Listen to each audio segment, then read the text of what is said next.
होता है। और चिकित्सा में भी जिसके ट्रेंगल हो और ये रेखाएं हो और अंगूठा थोड़ा चपटा हो, चौड़ा हो, सर्जन होगा, फिजिशियन नहीं होगा। फिजिशियन होगा उसका अंगूठा लंबा और साधारण होगा, चौड़ा नहीं होगा, चपटा नहीं होगा, वो फिजिशियन होगा। और जो बिल्डर हैं उनके हाथ में भी ये ट्रेंगल होगा, ये कंस्ट्रक्शन की रेखाएं भी हैं। जो रिसर्च करता है, डॉक्टर हैं, उनके हाथों में भी ये रिसर्च की रेखाएं हैं। जो केमिकल का काम करते हैं उनके भी ये रेखाएं होती है। इसलिए हाथ में ऐसा कोई सिंबल नहीं है जो व्यक्तित्व का प्रतीक नहीं हो। जिसके ये भाग्य रेखा से ये रेखा आकर भाग्य रेखा मिलती हो, चंद्र रेखा, ये लोकप्रियता की रेखा है। लिखा है मैंने, लोकप्रियता की रेखा। जो लोकप्रिय नहीं होगा वो नेता नहीं बनेगा, एमएलए एमपी नहीं बन सकता, मिनिस्टर नहीं बन सकता। ये लोकप्रियता की रेखा उनके हाथों में पाई जाती है। वही आदमी व्यक्तित्व से लोकप्रिय होकर के जनता में बड़ा चुनाव जीत के बड़ा ख्याति प्राप्त नेता और प्रसिद्धि प्राप्त कर सकता है। और देखिए जिनके हाथों में ये मस्तिष्क रेखा है, ये मस्तिष्क रेखा उर्वरता की प्रतीक है। कितना आदमी इंटेलिजेंट है, कैसा है, क्या है, सारा इंटेलिजेंसी का प्रतीक मस्तिष्क रेखा बताती है। मस्तिष्क रेखा जिस यथा नाम है तथा गुण है, जिस रेखा का जो नाम है उसका प्रतीक वो पूरा उसका ब्यौरा बताती है। इसलिए ऐसे ही अब आप देखिए, आइए, ये जो नौकरी करता है भले ही थोड़े दिन में सीखने के लिए करे, उसकी ये छोटी अंगुली जो कनिष्ठ अंगुली है उसका पहला पोरवा है, ये बड़ा होगा, वो सर्विस करता हुआ होगा। लेकिन अगर व्यापारी है तो उसका ये दूसरा पोरवा बड़ा होगा।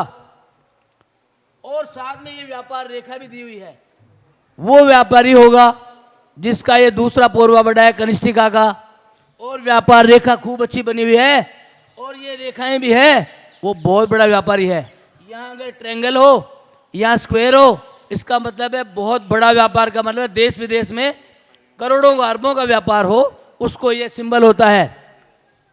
जिसका कनिष्ठिका का ये पोरवा बड़ा हो, जिसका कनिष्ठिका का ये पोरवा थोड़ा बड़ा हो, वो आदमी बहुत इंटेलिजेंट, आर्ग्यूमेंट में संप्रभु होता है, किसी से डिफीट नहीं खाता, किसी को बातचीत में किसी भी तरीके से जीतने नहीं देता। He know very well how to win, कैसे जीतना है, हार के पाले को वो जीत में बदल देता है। इसलिए ये पोरवा बड़ा होना अपने आप में काफ़ी मायना रखता है। और अब आप देखिए ये सूर्य की रेखा है। सूर्य बड़ा प्रभाव है जो देता है सारी दुनिया को प्रकाश। सूर्य की अंगुली अगर बड़ी होगी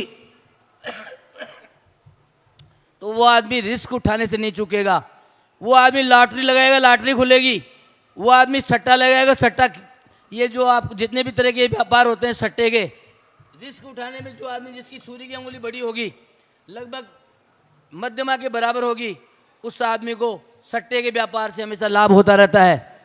इसलिए हाथ में ऐसा कोई सिंबल बाकी नहीं जो आप किसी भी चीज़ के बारे में पूछना चाहें वो इसमें इंडिकेट नहीं करता हो। ऐसे ही विवाह रेखा देखिए, बताइए, लिखी है। ये विवाह रेखाएं दो हैं। इस विवाह रेखा के बारे में अगर द्विजिप भी बनी हुई है तो वो अलगाव की ओर चले जाते हैं, तलाक हो जाता है, डिवोर्स हो जाता है, या फिर भगवान के यहाँ से एक का बुलावा आ जाता है तो परमानेंट बिछो हो जाता है। इसलिए द्विजीप भी, सर्प की जीप भी की तरह से अगर विवाह रेखा बनी हुई हो तो वो पति पत्नी को अलग करा देती है किसी भी रूप में। बहुत सारे तरीके हैं अलग होने के, एक दूसरे को छोड़ देना, साथ में रह के भी अलग रहना, पति मायके रहे, पति अपने घर में रहे, पत्नी अपने मायके में रहे, अलग अलग रहें, या जैसे भी अलगाव करा देती है, ये इसकी विवाह रेखा का योग है। ऐसे ही संतान उत्पन्न होती है आपसी दोनों के प्रेम से। प्रेम होगा तो संतान उत्पन्न होगी, जिसकी हृदय प्रतीक है प्रेम का, हृदय रेखा पर ये रेखाएं मिलेंगी, ये संतान रेखाएं को प्रतीक हैं जो इस विवाह रेखा पे भी होती है और हृदय रेखा पर भी जितनी रेखाएं होती हैं जो स्पष्ट दिखती है वो जिंदा होती है। जो अस्पष्ट हल्की रेखाएं हों वो या तो लड़की की होती है या मिसकरेज अबॉर्शन होते हैं, उनकी भी रेखाएं पाई गई हैं। तो इस तरीके से आप देखिए ये भाग्य का प्रतीक है। शुक्र जिसका प्रबल होगा, अंगुलियां चौकोर होंगी, हाथ बहुत मुलायम और सॉफ्ट होगा, वो आर्ट, फैशन, डिजाइन, पिक्चर, फिल्मी दुनिया, संगीत, गाने बजाने से जुड़े हुए होंगे। उनके हाथ बहुत मासूमियत लिए हुए होते हैं। उन लोगों के हाथों में ये शुक्र प्रबल होता है, क्योंकि शुक्र वीनस है, यही इसका कारक है, संगीत का, सुंदरता का, सौम्यता का, लग्जरी का, वैभव का, इसका। तो उसको शुक्र पर्वत जो है वो प्रबल होता है। इस तरीके ये मणिबंध रेखाएं हैं। ये मणिबंध रेखा एक रेखा 25 साल को इंडिकेट करती है। ये आयु का प्रतीक है। आयु के लिए हमें मणिबंध रेखाओं को देखना चाहिए, कितनी मणिबंध रेखा उसके हाथ में स्पष्ट हैं। एक आयु रेखा 25 साल का इंडिकेट करती है, इसलिए जितनी मणिबंध रेखाएं हो उतनी आयु। ये जीवन रेखा है। जीवन रेखा मतलब ये आयु, जीवन। और साथ में भारतीय पद्धति है, उसमें हृदय रेखा को भी जीवन का प्रतीक माना गया है, क्योंकि हृदय जब तक धड़कता रहेगा तब तक मौत नहीं हो सकती, चाहे 1000 बॉडी के टुकड़े हो जाएं। मौत की कंफर्मेशन के लिए डॉक्टर हृदय के स्टेथोस्कोप लगा के देखता है, अब नहीं है, तब कह सकते हैं डेड, वरना बॉडी नहीं कह सकते उससे पहले बीमार है, अभी जीवित है, अभी सीरियस है, मगर मौत घोषित नहीं कर सकते जब तक हृदय धड़कता रहे। इसलिए हृदय की धड़कन हृदय रेखा बताती है। साथ में ये 25 साल इंडिकेट करती है आयु की रेखा को। इसलिए आयु को अगर जाननी हो तो मणिबंध रेखाएं कितनी हैं, वो भी अगर चैनदार हो, ऐसे यव बने हुए हों, चैन की तरह से हो, वो समृद्धि का, धनाढ्य होने का प्रतीक होता है, धनवान होने का प्रतीक होता है। और अगर इन रेखाओं में कहीं टूटी फूटे हो, कट हो, तो वो भी जीवन रेखा के प्रति खतरा प्रदर्शित करते हैं। तो अब आप देखिए, जो जितना बड़ा नेता होगा या राष्ट्राध्यक्ष होगा, उसके हाथ में सूर्य रेखा पर, सूर्य इंपॉर्टेंट है। सूर्य के बिना प्रकाश और उजाला, लाइट दुनिया में दिखावा देखने योग्य नहीं बन सकता व्यक्ति। तो सूर्य रेखा पे त्रिकोण बना हुआ हो, सूर्य रेखा बहुत बड़ी साफ हो, तो वो आदमी बहुत बड़ा देश का राष्ट्राध्यक्ष तक पहुंच सकता है। इसलिए हाथों में, हमारे ही हाथों में सारी चीज़ें ऐसी दी हुई हैं जो हर चीज़ है। अब देखिए, ये चंद्र रेखा है, ये चंद्र रेखा है विदेश योग। जो अगर विदेश जाएगा, जिसके हाथों में स्पष्ट चंद्र रेखा नहीं हो, तो विदेश नहीं जाएगा। छोटी मोटी रेखा हो जाएगा, मगर 1-2-4 दिन का टूर सफर करके आ जाएगा। लेकिन जिसको लंबा रुकने का है, वो विदेश में विदेश रेखा, चंद्र रेखा स्पष्ट होगी, वही विदेश में रुकेगा। दूसरी बात, जिसको ये स्पष्ट रेखा और चंद्र रेखा हो, उसका दी एंड अपने देश में, अपने जन्म स्थान पे किसी सूरत में नहीं हो सकता। हमारे महाराज पंडित चंद्रशेखर जी जानते हैं, भंडारी साहब थे जो इसका संयोजन करते थे दिल्ली में। उन्होंने लास्ट में पूछा था इसका रेखा का मतलब बताओ, आखिर में वो लंदन में ही जाके उनका दी एंड हुआ, देश में उनका दी एंड नहीं हुआ। इसलिए जो इनको ये रेखा होती है और ये मत्स्य रेखा बनी हो, वो लास्ट में जा कर के, भले ही उनके बेटे पोते ले जाएं उनको विदेश में, लेकिन लास्ट में उनका दी एंड विदेश में ही होगा, जन्मस्थली पे, जन्म वाले स्थान पे नहीं होता है।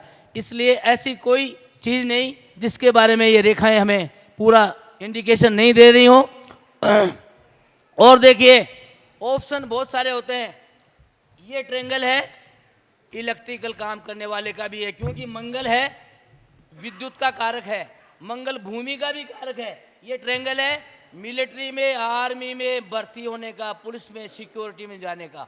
जो सिक्योरिटी, मिलिट्री, आर्मी, पुलिस में होगा, उसके हाथ में ये ट्रेंगल जरूर मिलेगा। ये ट्रेंगल नहीं होगा तो मिलिट्री, आर्मी, पुलिस, सिक्योरिटी में नहीं जा सकता। मैंने कितने लोगों को, दीपा जी सांसद थी वहाँ की, भरतपुर की, उनके साथ एक मंत्री जी थे, उन्होंने पूछा एक व्यक्ति के लिए कि इनको बताओ ये भर्ती होगा कि नहीं होगा, तो मैंने देखा है ट्रेंगल हाथ में था, मैंने कहा हो गया। 15 दिन बाद दोबारा मिले गणगौर होटल में, हाँ पंडित जी ये तो भर्ती हो गया। तो कहने का मतलब, ये ट्रेंगल ऐसा इंडिकेट करता है जिसके हाथ में ये हो सिक्योरिटी का, जमीन का, लैंड प्रॉपर्टी का, कंस्ट्रक्शन का ये ट्रेंगल हो, साथ में ये हो कंस्ट्रक्शन का, तो ये काम जो अवश्य करेगा। और अगर चिकित्सक होगा तो सर्जन होगा, क्योंकि मंगल कारक होगा, मंगल है खून का कारक, मंगल है ऑपरेशन का कारक। इसलिए ये ट्रेंगल होगा, अंगूठा चपटा होगा, ये रेखाएं होंगी तो सर्जन होगा, फिजिशियन नहीं होगा। और ये अगर ये ट्रेंगल है काश्तकार भी हो सकता है, खेती, हर जिसके 500 बीघा ज़मीन है वो अपनी खेती देखता है, उसके भी ये ट्रायंगल होगा। इसलिए अपनी अपनी जगह बहुत सारे सिंबल हाथों में पाए जाते हैं, जिसकी वजह से ऐसा कोई लक्षण नहीं है जो हाथों से हम ये नहीं जान सकें व्यक्तित्व के बारे में कि इस व्यक्ति का व्यक्तित्व कैसा होगा, भले ही व्यक्ति खुद हमारे सामने नहीं आए।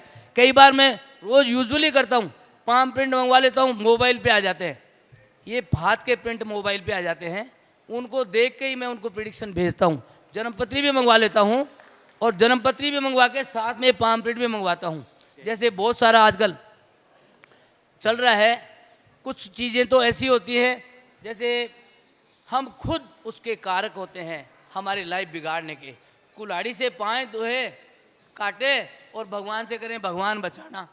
तो आजकल जो व्यक्तित्व जो अभी जो चल रहा है, रिसेंट में बदलाव जो चल रहा है, बहुत सारे कारणों का, खुद अपने हमारे हम संस्कारों को तोड़ रहे हैं, सात वचनों को नहीं मानते हैं, मोबाइल का दुष्प्रभाव है, संस्कृति का दुष्प्रभाव है, जो हम खुद अपनी लाइफ बिगाड़ रहे हैं, कैरियर बनाने के बहाने कैरियर बिगाड़ रहे हैं। लड़के लड़की टाइम पे शादियां नहीं कर रहे और बोलते हैं मोबाइल के कारण संबंध विच्छेद वाला पॉइंट जरूर बताना। अब आप मेरे को आदेश मिला है ऊपर की मोबाइल के बारे में ज़रूर बोलें, तो आप जानते ही हो मोबाइल के क्या क्या कारनामे हैं। मोबाइल की जो बैक हिस्ट्री आती है, साथ में फाइल आती है, वही डिवोर्स का मुख्य कारक है। साथ में जो फाइल उसमें अटैच होके आती है ना, तो मेरे पास ऐसे रोज़ केस आपके पास भी आते होंगे, मैं कोई डिफरेंट नहीं हूँ, मैं तो आपके बीच की ये कड़ी हूँ कि मोबाइल की वजह से जो आजकल हो रहा है, वो सभी लोग इसमें कितनी बड़ी ज़बरदस्त शक्ति है मोबाइल के, जिसने फॉर्मेट किया इसको, ये कितना बड़ा गुण है। जंगल में बैठ के सत्ता चला ले, जेल में बैठ के राबड़ी देवी मोबाइल से राज चला ले, तो इसमें इतने गुण हैं। लेकिन दुर्गुण क्या क्या है वो भी आप देखिए। इसमें जितनी चीज़ें हैं वो नेगेटिव वाली अगर सारी पकड़ो तो सारी नेगेटिविटी इस मोबाइल की देन है। उसको ये सिंबल होता है, जिसका कनिष्ठिका का ये पोरवा बड़ा हो, जिसका कनिष्ठिका का ये पोरवा थोड़ा बड़ा हो वो आदमी बहुत इंटेलिजेंट, आर्ग्यूमेंट में संप्रभु होता है, किसी से डिफीट नहीं खाता, किसी को बातचीत में किसी भी तरीके से जीतने नहीं देता। He know very well how to win, कैसे जीतना है, हार के पाले को वो जीत में बदल देता है। इसलिए ये पोरवा बड़ा होना अपने आप में काफ़ी मायना रखता है। और अब आप देखिए, ये सूर्य की रेखा है, सूर्य बड़ा प्रभाव है जो देता है सारी दुनिया को प्रकाश। सूर्य की अंगुली अगर बड़ी होगी तो वो आदमी रिस्क उठाने से नहीं चूकेगा। वो आदमी लॉटरी लगाएगा, लॉटरी खुलेगी। वो आदमी सट्टा लगाएगा, सट्टा, ये जो आप जितने भी तरह के व्यापार होते हैं सट्टे के, रिस्क उठाने में जो आदमी जिसकी सूर्य की अंगुली बड़ी होगी, लगभग मध्यमा के बराबर होगी, उस आदमी को सट्टे के व्यापार से हमेशा लाभ होता रहता है। इसलिए हाथ में ऐसा कोई सिंबल बाकी नहीं जो आप किसी भी चीज़ के बारे में पूछना चाहें वो इसमें इंडिकेट नहीं करता हो। ऐसे ही विवाह रेखा देखिए, बताइए, लिखी है, ये विवाह रेखाएं दो हैं। इस विवाह रेखा के बारे में अगर द्विजिह्वी बनी हुई है तो वो अलगाव की ओर चले जाते हैं, तलाक हो जाता है, डिवोर्स हो जाता है, या फिर भगवान के यहाँ से एक का बुलावा आ जाता है तो परमानेंट बिछो हो जाता है। इसलिए द्विजिह्वी, सर्प की जिह्वी की तरह से अगर विवाह रेखा बनी हुई हो तो वो पति पत्नी को अलग करा देती है किसी भी रूप में। बहुत सारे तरीके हैं अलग होने के, एक दूसरे को छोड़ देना, साथ में रह के भी अलग रहना, पति मायके रहे, पति अपने घर में रहे, पत्नी अपने मायके में रहे, अलग अलग रहें, या जैसे भी अलगाव करा देती है, ये इसकी विवाह रेखा का योग है। ऐसे ही संतान उत्पन्न होती है आपसी दोनों के प्रेम से। प्रेम होगा तो संतान उत्पन्न होगी, जिसकी हृदय प्रतीक है प्रेम का, हृदय रेखा पर ये रेखाएं मिलेंगी, ये संतान रेखाएं को प्रतीक हैं, जो इस विवाह रेखा पे भी होती है और हृदय रेखा पर भी जितनी रेखाएं होती हैं, जो स्पष्ट दिखती है वो जिंदा होती है, जो अस्पष्ट हल्की रेखाएं हों वो या तो लड़की की होती है या मिसकरेज अबॉर्शन होते हैं, उनकी भी रेखाएं पाई गई हैं। तो इस तरीके से आप देखिए, ये भाग्य का प्रतीक है। शुक्र जिसका प्रबल होगा, अंगुलियां चौकोर होंगी, हाथ बहुत मुलायम और सॉफ्ट होगा, वो आर्ट, फैशन, डिजाइन, पिक्चर, फिल्मी दुनिया, संगीत, गाने बजाने से जुड़े हुए होंगे। उनके हाथ बहुत मासूमियत लिए हुए होते हैं। उन लोगों के हाथों में ये शुक्र प्रबल होता है, क्योंकि शुक्र वीनस है, यही इसका कारक है, संगीत का, सुंदरता का, सौम्यता का, लग्जरी का, वैभव का, इसका। तो उसको शुक्र पर्वत जो है वो प्रबल होता है। इस तरीके ये मणिबंध रेखाएं हैं। ये मणिबंध रेखा एक रेखा 25 साल को इंडिकेट करती है। ये आयु का प्रतीक है। आयु के लिए हमें मणिबंध रेखाओं को देखना चाहिए, कितनी मणिबंध रेखा उसके हाथ में स्पष्ट हैं। एक आयु रेखा 25 साल का इंडिकेट करती है, इसलिए जितनी मणिबंध रेखाएं हो उतनी आयु। ये जीवन रेखा है। जीवन रेखा मतलब ये आयु, जीवन। और साथ में भारतीय पद्धति है, उसमें हृदय रेखा को भी जीवन का प्रतीक माना गया है, क्योंकि हृदय जब तक धड़कता रहेगा तब तक मौत नहीं हो सकती, चाहे 1000 बॉडी के टुकड़े हो जाएं। मौत की कंफर्मेशन के लिए डॉक्टर हृदय के स्टेथोस्कोप लगा के देखता है, अब नहीं है, तब कह सकते हैं डेड, वरना बॉडी नहीं कह सकते उससे पहले बीमार है, अभी जीवित है, अभी सीरियस है, मगर मौत घोषित नहीं कर सकते जब तक हृदय धड़कता रहे। इसलिए हृदय की धड़कन हृदय रेखा बताती है। साथ में ये 25 साल इंडिकेट करती है आयु की रेखा को। इसलिए आयु को अगर जाननी हो तो मणिबंध रेखाएं कितनी हैं, वो भी अगर चैनदार हो, ऐसे यव बने हुए हों, चैन की तरह से हों, वो समृद्धि का, धनाढ्य होने का प्रतीक होता है, धनवान होने का प्रतीक होता है। और अगर इन रेखाओं में कहीं टूटी फूटे हों, कट हों, तो वो भी जीवन रेखा के प्रति खतरा प्रदर्शित करते हैं। तो अब आप देखिए, जो जितना बड़ा नेता होगा या राष्ट्राध्यक्ष होगा, उसके हाथ में सूर्य रेखा पर, सूर्य इंपॉर्टेंट है। सूर्य के बिना प्रकाश और उजाला, लाइट दुनिया में दिखावा देखने योग्य नहीं बन सकता व्यक्ति। तो सूर्य रेखा पे त्रिकोण बना हुआ हो, सूर्य रेखा बहुत बड़ी साफ हो, तो वो आदमी बहुत बड़ा देश का राष्ट्राध्यक्ष तक पहुंच सकता है। इसलिए हाथों में, हमारे ही हाथों में सारी चीज़ें ऐसी दी हुई हैं जो हर चीज़ है। अब देखिए, ये चंद्र रेखा है, ये चंद्र रेखा है विदेश योग। जो अगर विदेश जाएगा, जिसके हाथों में स्पष्ट चंद्र रेखा नहीं हो, तो विदेश नहीं जाएगा। छोटी मोटी रेखा हो जाएगा, मगर 1-2-4 दिन का टूर सफर करके आ जाएगा। लेकिन जिसको लंबा रुकने का है, वो विदेश में विदेश रेखा है, चंद्र रेखा स्पष्ट होगी, वही विदेश में रुकेगा। दूसरी बात, जिसको ये स्पष्ट रेखा हो, चंद्र रेखा हो, उसका दी एंड अपने देश में, अपने जन्म स्थान पे किसी सूरत में नहीं हो सकता। हमारे महाराज पंडित चंद्रशेखर जी जानते हैं, भंडारी साहब थे जो इसका संयोजन करते थे दिल्ली में। उन्होंने लास्ट में पूछा था इसका रेखा का मतलब बताओ, आखिर में वो लंदन में ही जाके उनका दी एंड हुआ, देश में उनका दी एंड नहीं हुआ। इसलिए जो इनको ये रेखा होती है और ये मत्स्य रेखा बनी हो, वो लास्ट में जा कर के, भले ही उनके बेटे पोते ले जाएं उनको विदेश में, लेकिन लास्ट में उनका दी एंड विदेश में ही होगा, जन्मस्थली पे, जन्म वाले स्थान पे नहीं होता है। इसलिए ऐसी कोई चीज़ नहीं जिसके बारे में ये रेखाएं हमें पूरा इंडिकेशन नहीं दे रही हो। और देखिए, ऑप्शन बहुत सारे होते हैं। ये ट्रेंगल है, इलेक्ट्रिकल काम करने वाले का भी है, क्योंकि मंगल है, विद्युत का कारक है, मंगल भूमि का भी कारक है। ये ट्रेंगल है मिलिट्री में, आर्मी में भर्ती होने का, पुलिस में, सिक्योरिटी में जाने का। जो सिक्योरिटी, मिलिट्री, आर्मी, पुलिस में होगा, उसके हाथ में ये ट्रेंगल जरूर मिलेगा।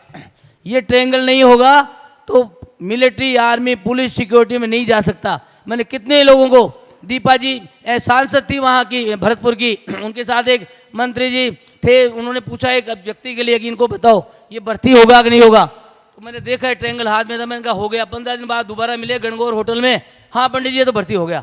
तो कहने का मतलब, ये ट्रेंगल ऐसा इंडिकेट करता है जिसके हाथ में ये हो सिक्योरिटी का, जमीन का, लैंड प्रॉपर्टी का, कंस्ट्रक्शन का ये ट्रेंगल हो, साथ में ये हो कंस्ट्रक्शन का, तो ये काम जो अवश्य करेगा। और अगर चिकित्सक होगा तो सर्जन होगा, क्योंकि मंगल कारक होगा, मंगल है खून का कारक, मंगल है ऑपरेशन का कारक। इसलिए ये ट्रेंगल होगा, अंगूठा चपटा होगा, ये रेखाएं होंगी तो सर्जन होगा, फिजिशियन नहीं होगा। और ये अगर ये ट्रेंगल है, काश्तकार भी हो सकता है, खेती, हर जिसके 500 बीघा जमीन है वो अपनी खेती देखता है, उसके भी ये ट्रेंगल होगा। इसलिए अपनी अपनी जगह बहुत सारे सिंबल हाथों में पाए जाते हैं, जिसकी वजह से ऐसा कोई लक्षण नहीं है जो हाथों से हम ये नहीं जान सकें व्यक्तित्व के बारे में कि इस व्यक्ति का व्यक्तित्व कैसा होगा, भले ही व्यक्ति खुद हमारे सामने नहीं आए।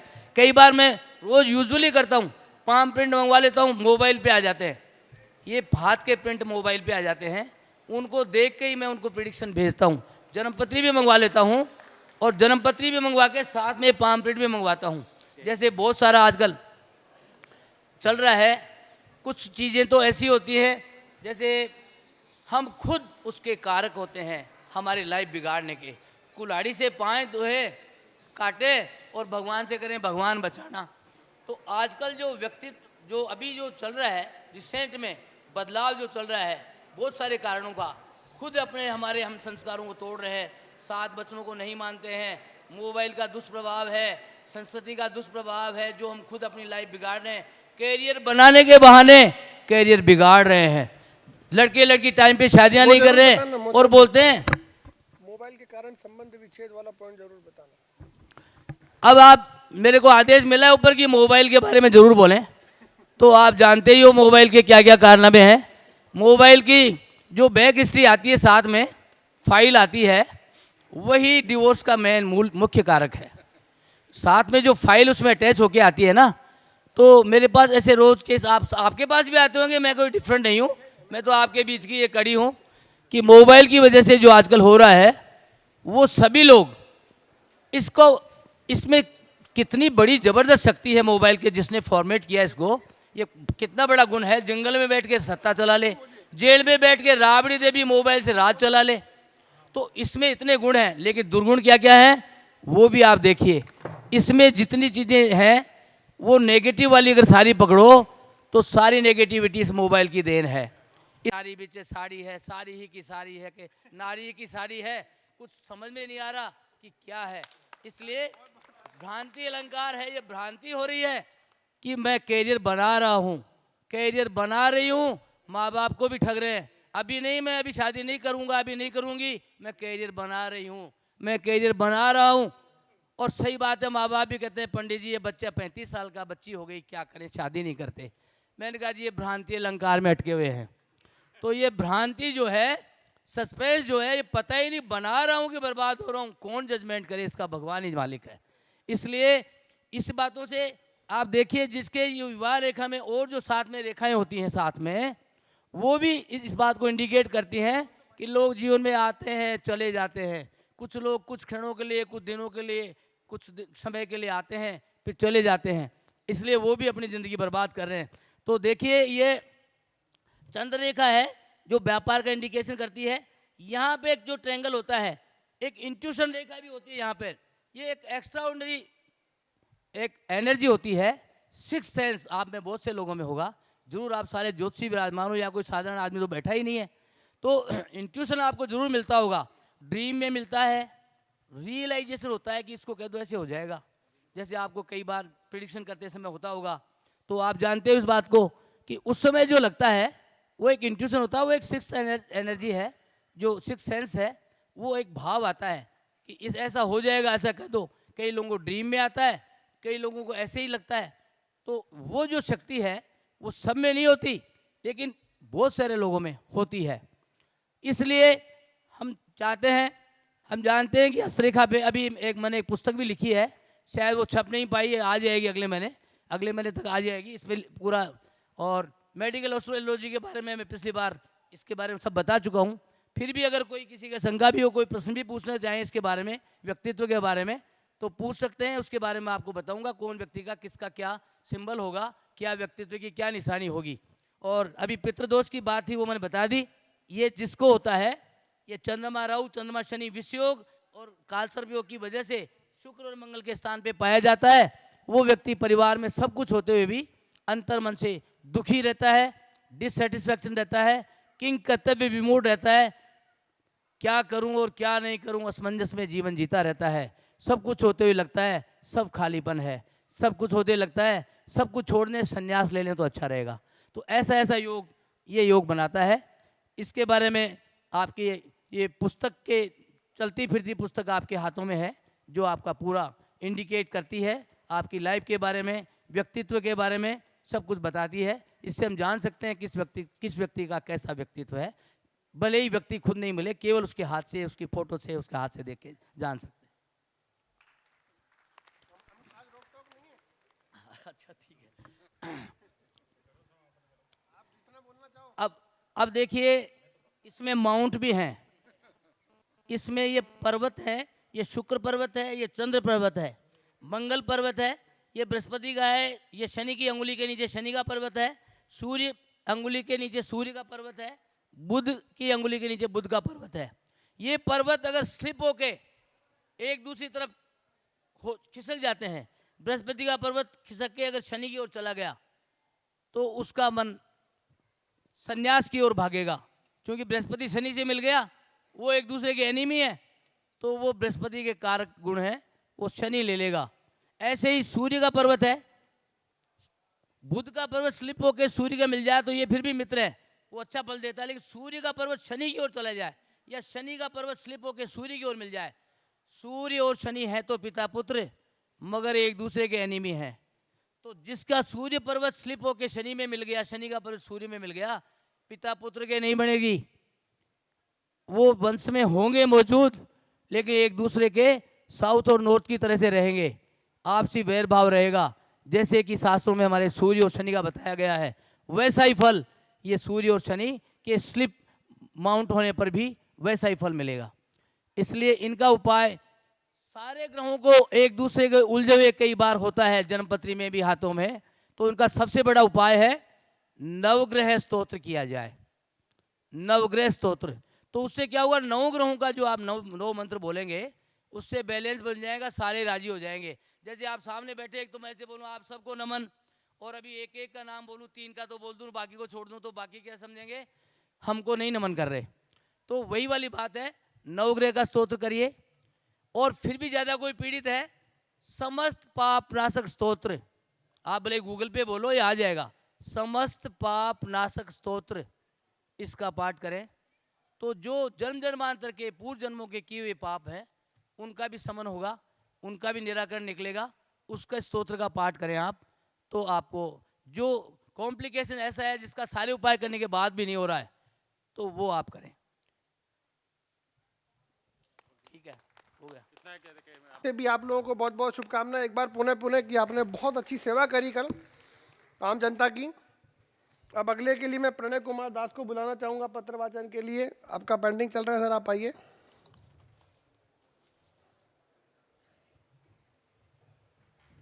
कल वैसे डिस्कशंस हुए थे मेडिकल एस्ट्रोलॉजी के ऊपर, पितृदोष के ऊपर कल नहीं बोल पाया था ज़्यादा क्योंकि मेरी तैयारी नहीं थी। और आज हमारा जो टॉपिक है वो है वास्तु से रिलेटेड चीज़ों पे थोड़ा सा पितृदोष के ऊपर पहले बोलूँगा। कल तो वैसे सभी ने इसके बारे में डिस्कशंस किया ही था, लेकिन सब ने विवाह और करियर से रिलेटेड टॉपिक्स पे ही बात की थी कि पितृदोष से ये। लेकिन मैंने जितना देखा है अभी तक कुंडली और रिसर्च किए हैं कि वो अपना पैटर्न बदलता है हर बार। अगर एक किसी ने बच्चे से रिलेटेड डिस्कशंस किए थे, किसी ने बुजुर्ग के हिसाब से डिस्कशंस किए थे, लेकिन वो समय समय पे अलग अलग तरीके से फलित होता है। जैसे अगर एकदम छोटा बच्चा है तो उसको स्वास्थ्य से रिलेटेड पितृदोष अपना असर दिखाएगा। जैसे वो बड़ा होगा तो पढ़ाई में बाधा लाएगा, और बड़ा हुआ तो फिर करियर में बाधा लाएगा। करियर अगर जिस तरीके से स्टेबल हो गया तो फिर पैसे या आय से रिलेटेड समस्याएं उत्पन्न होंगी, विवाह से रिलेटेड, फिर स्वास्थ्य से रिलेटेड। इस तरीके से वो अपना पैटर्न हर बार बदलेगा। अगर आपके कुंडली में पंचम अच्छा है तो हो सकता है ले देख के आप पढ़ाई अच्छे से कर लिए, पंचम भाव अगर ठीक है। अगर आपका सप्तम भाव सही है तो फिर आपका विवाह भी सही है, लेकिन वो किसी ना किसी एंगल से आपको पकड़ेगा ही पकड़ेगा, और अपना जो दोष का जो इफेक्ट होता है उसको फलित करेगा ही करेगा। और कल मैंने बताया ही था कि हर किसी को इस चीज़ का ये भोगना ही है, इसका ऋण चुकाना ही है, तो समय समय पे इसका अनुष्ठान या यज्ञ जो होता है वो करते रहना है। आज का टॉपिक जो हमारा वो है वास्तु। वास्तु से वैसे तो सभी को पता है कि शिखी क्या है, वास्तु पुरुष क्या है, अंधकासुर कौन था, क्या हुआ किस तरीके से, तो इस पर नहीं जाऊंगा। मैं 2 ही पॉइंट पे, एक दक्षिण दिशा के ऊपर और एक उत्तर पूर्व दिशा के ऊपर बताऊंगा, वो भी छोटे से टॉपिक में। जैसे नॉर्थ ईस्ट को कहा गया जल का स्रोत, तो क्या ये हमारे यहीं पे ही लागू होगा, इंडिया पे या भारतवर्ष पे, या पूरा विश्व पे लागू होगा? तो इसको अगर हम दो हिस्सों में अगर विश्व को बांटे तो उत्तरी गोलार्ध और दक्षिणी गोलार्ध, मैं हिस्ट्री और ज्योग्राफी का एक्चुअल लेक्चरर हूँ यूपीएससी पीएससी में, तो मैं उसी भाषा में ही डील करूँगा। तो northern hemisphere and southern hemisphere, जो नियम नॉर्दर्न हेमिस्फीयर में लागू होगा वो दक्षिण में नहीं होगा। जैसे हमारे यहाँ पे कहा जाता है कि दक्षिण के तरफ अगर सर दे के सोया जाए तो अच्छा रहता है, लेकिन ये उत्तरी गोलार्ध में फलित नहीं होगा, क्योंकि ध्रुव नॉर्थ पोल और साउथ पोल का असर रहेगा। जैसे अगर आप लोग सुनेंगे कि या देखे होंगे लंदन में जैसे जायंट व्हील है, एक बहुत बड़ा जो है जो उसको जो घूमता है जायंट व्हील ही कहते हैं, लेकिन अगर आप वही सिंगापुर में देखेंगे तो रिवर्स डायरेक्शन में, जिस डायरेक्शन में लंदन में वो घूम रहा है सिंगापुर में उसका ठीक रिवर्स में रोटेट हो रहा है। तो ऐसे बहुत सारी चीज़, जो अगर नॉर्दर्न हेमिस्फीयर में कोई रहता है, उत्तरी गोलार्ध में रहता है, तो उसको हम ये सलाह नहीं देंगे कि आप जो है दक्षिण की तरफ सर रख के सोइए। वैसे ऑस्ट्रेलिया में अगर कोई रह रहा है, दक्षिणी गोलार्ध में रह रहा है, तो उसको हम उसका उल्टा कहेंगे। आते हैं अगर उत्तरी पूर्व में, तो जलीय क्षेत्र, तो जल का वहाँ पे इम्पोर्टेंस रहता है, वहाँ खुला रहना चाहिए। और एक बहुत बड़ा स्टेटमेंट कहना चाहूँगा, मैंने थोड़ा सा इसका जो कनेक्शन बकिंगम पैलेस, जो लंदन की क्वीन जहाँ रहती है, उनका ये देखा, तो अगर आप फोटोज़ वगैरह में देखेंगे तो वहाँ पे उनकी एक रेड आर्मी होती है, जो लाल कलर का वस्त्र पहन के खड़े रहते हैं, हथियार लिए, वो ठीक महल के दक्षिण भाव में ही खड़े रहते हैं। वो वहीं से जो सुरक्षा प्रदान करते हैं, वो महल के किसी दूसरे भाव पे खड़े नहीं रहते, जो महल का दक्षिण दिशा है वहीं पे खड़ा होते हैं। और ठीक बकिंगम पैलेस का जो उत्तर पूर्वी दिशा है, वहाँ पे जलीय क्षेत्र भी बना है, एक फाउंटेन बना है पानी के हिसाब से। तो ये इत्तेफाक नहीं हो सकता। रिवर थेम्स जो लंदन के बीच से जाता है, वहाँ हमें राहु के यंत्र मिले हैं जल में। आप लोग गूगल में सर्च कीजिएगा, रिसेंटली वहाँ पे जो पुरातत्व विभाग है उस देश का, उन्होंने वहाँ खुदाई की, उनको मिला, तो बहुत सारे स्क्वायर ब्लॉक्स मिले हैं और उसमें राहु का यंत्र बना हुआ है। तो ये सब हमारे ही देश से लिया गया है, कॉपी किया गया है। और वहाँ के म्यूजियम में भी एक राहु देवता का मूर्ति है, जो चंद्र को, अर्ध चंद्र को ऐसा पकड़े हुए हैं, आधा इस तरफ आधा इस तरफ, क्रिसेंट फॉर्म में, जिसको हम लोग भगवान शिव के जो माथे पे रहते उसी एंगल से, और उसके बीच में वो कहीं छुपे हुए हैं। तो वो उस मूर्ति में ये दर्शाया जा रहा है। तो ये मूर्ति भी हमारे देश से ही लेके गए हैं, वो अपने म्यूजियम में रखे हैं। तो हर एक चीज़ का वास्तु का असर रहता है, हर एक चीज़ अप्लाई करते हैं, और अगर नहीं हो रहा है तो उसका खुद का भाग्य है, वो अपने आप वास्तु फलित होगा। जब जिसका समय जैसा रहेगा वो अपने आप सही वास्तु में आ जाएगा, और जिसका समय बुरा चलेगा वो अपने आप नेगेटिव वास्तु में चला जाएगा, क्योंकि मनुष्य का अपना खुद का कर्म है और उसका भोग है, और प्रकृति अपना रास्ता बना ही लेती है, और नियति भी अपना निर्माण स्वयं करती है। तो उसको अपना प्रारब्ध और संचित दोनों भोगना ही पड़ेगा। धन्यवाद। त्रिपाठी जी को बुलाना चाहूँगा, आप बोलना चाहते हैं? मोबाइल आपके। विद्वानों को प्रणाम। वास्तु के टॉपिक में मैं खाली दो पॉइंट भी बता रहा हूँ। कहते हैं कि उत्तर और दक्षिण, ये दोनों हमेशा कोने मकान के साफ सुथरे होने चाहिए। जो दक्षिण कोने में अगर किसी के, मैंने अधिकतर कम से कम 100 मकान देखे हुए उदयपुर में, जिनका दक्षिण कोने में अगर टॉयलेट हैं या नल, बोरिंग है, कुआं है, खड्डा है, सेप्टी टैंक है, वो प्राणी बीमारी से ग्रस्त हैं 100%, उसकी उन्नति नहीं हुई है। और ईशान कोण में जिसके टॉयलेट हैं उसके परिवार में भी कम आयु में लोग चले गए हैं, उनकी प्रोग्रेस नहीं हुई। दोनों पे घर पे जाके मैंने प्रैक्टिकल देखा हुआ है, वाकई में 100% ये दोनों कभी जीवन में, कभी मकान बनाओ तो ईशान और नैऋत्य कोण साफ सुथरा रखना चाहिए, कभी टॉयलेट नहीं बनाना चाहिए। दूसरा है उत्तर और पूर्व के, उत्तर और पश्चिम का वायु कोण आता है, कुबेर देवता वास होते हैं, वहाँ कभी भी भूल के भी टॉयलेट नहीं होना चाहिए। मकान का सेंटर देखें, उत्तर दिशा के सेंटर में अगर आपका टॉयलेट है, जहाँ दरवाज़ा लगता है, अगर उस जगह कुबेर का वास है और उस जगह आपने बना दिया टॉयलेट, वो बोले कितना भी करोड़पति होगा, धीरे धीरे 10 साल 5 साल में उसकी डाउन हो जाएगा, ग्राफ नीचे हो जाएगा। तो ये मैंने प्रैक्टिकल देखा। तीसरा एक देखा है अग्निकोण का। अग्निकोण में अगर कोई भी सिर लगा के सोता है तो मैंने लगभग 80% कैंसर रोग देखे हुए हैं। अग्निकोण में कभी भी सिर लगा के नहीं सोना चाहिए, अग्निकोण पे नहीं सोना चाहिए। उनकी आयु देखी हुई, उनकी बीमारी देखी हुई, कैंसर पीड़ित अग्निकोण से उत्पन्न होता है। तो अधिकतर वास्तु का मैंने इन चारों कोणों पे विशेष शॉर्ट स्वीट देखा है, प्रैक्टिकल देखा है, पेशेंट से वार्तालाप की हुई हैं। जो अच्छे करोड़पति थे वो भी रोडपति हो गए हैं, और जिन्होंने वास्तु के हिसाब से चलें वो धीरे धीरे कछुए की तरह बढ़ते गए हैं। दूसरा पॉइंट बताता हूँ कि जब नीम का मुहूर्त करते हैं वास्तु में तो 5 चीज़ें रखते हैं, मछली, नाग, कछुआ, स्वास्तिक, ये चीज़ें रखते हैं। इसकी बहुत अच्छी लॉजिक होती है।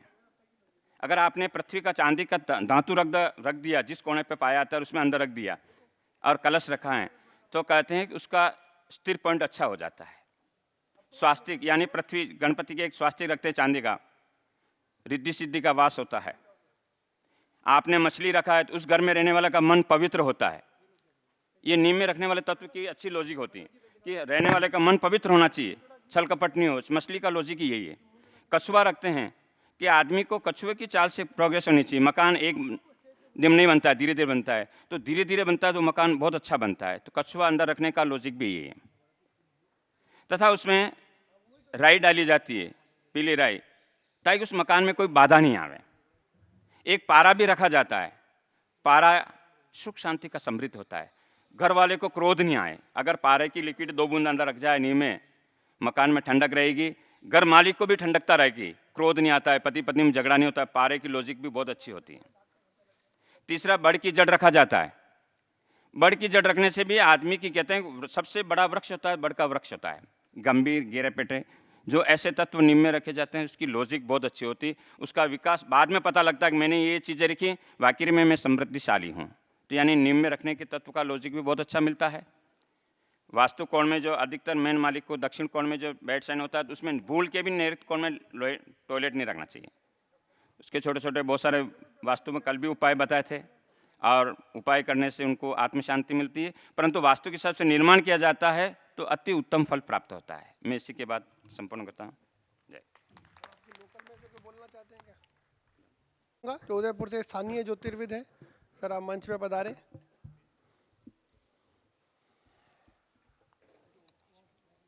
हाँ,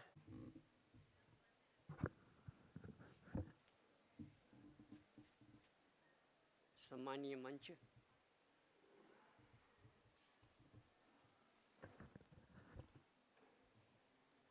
उपस्थित विद्वज्जनों,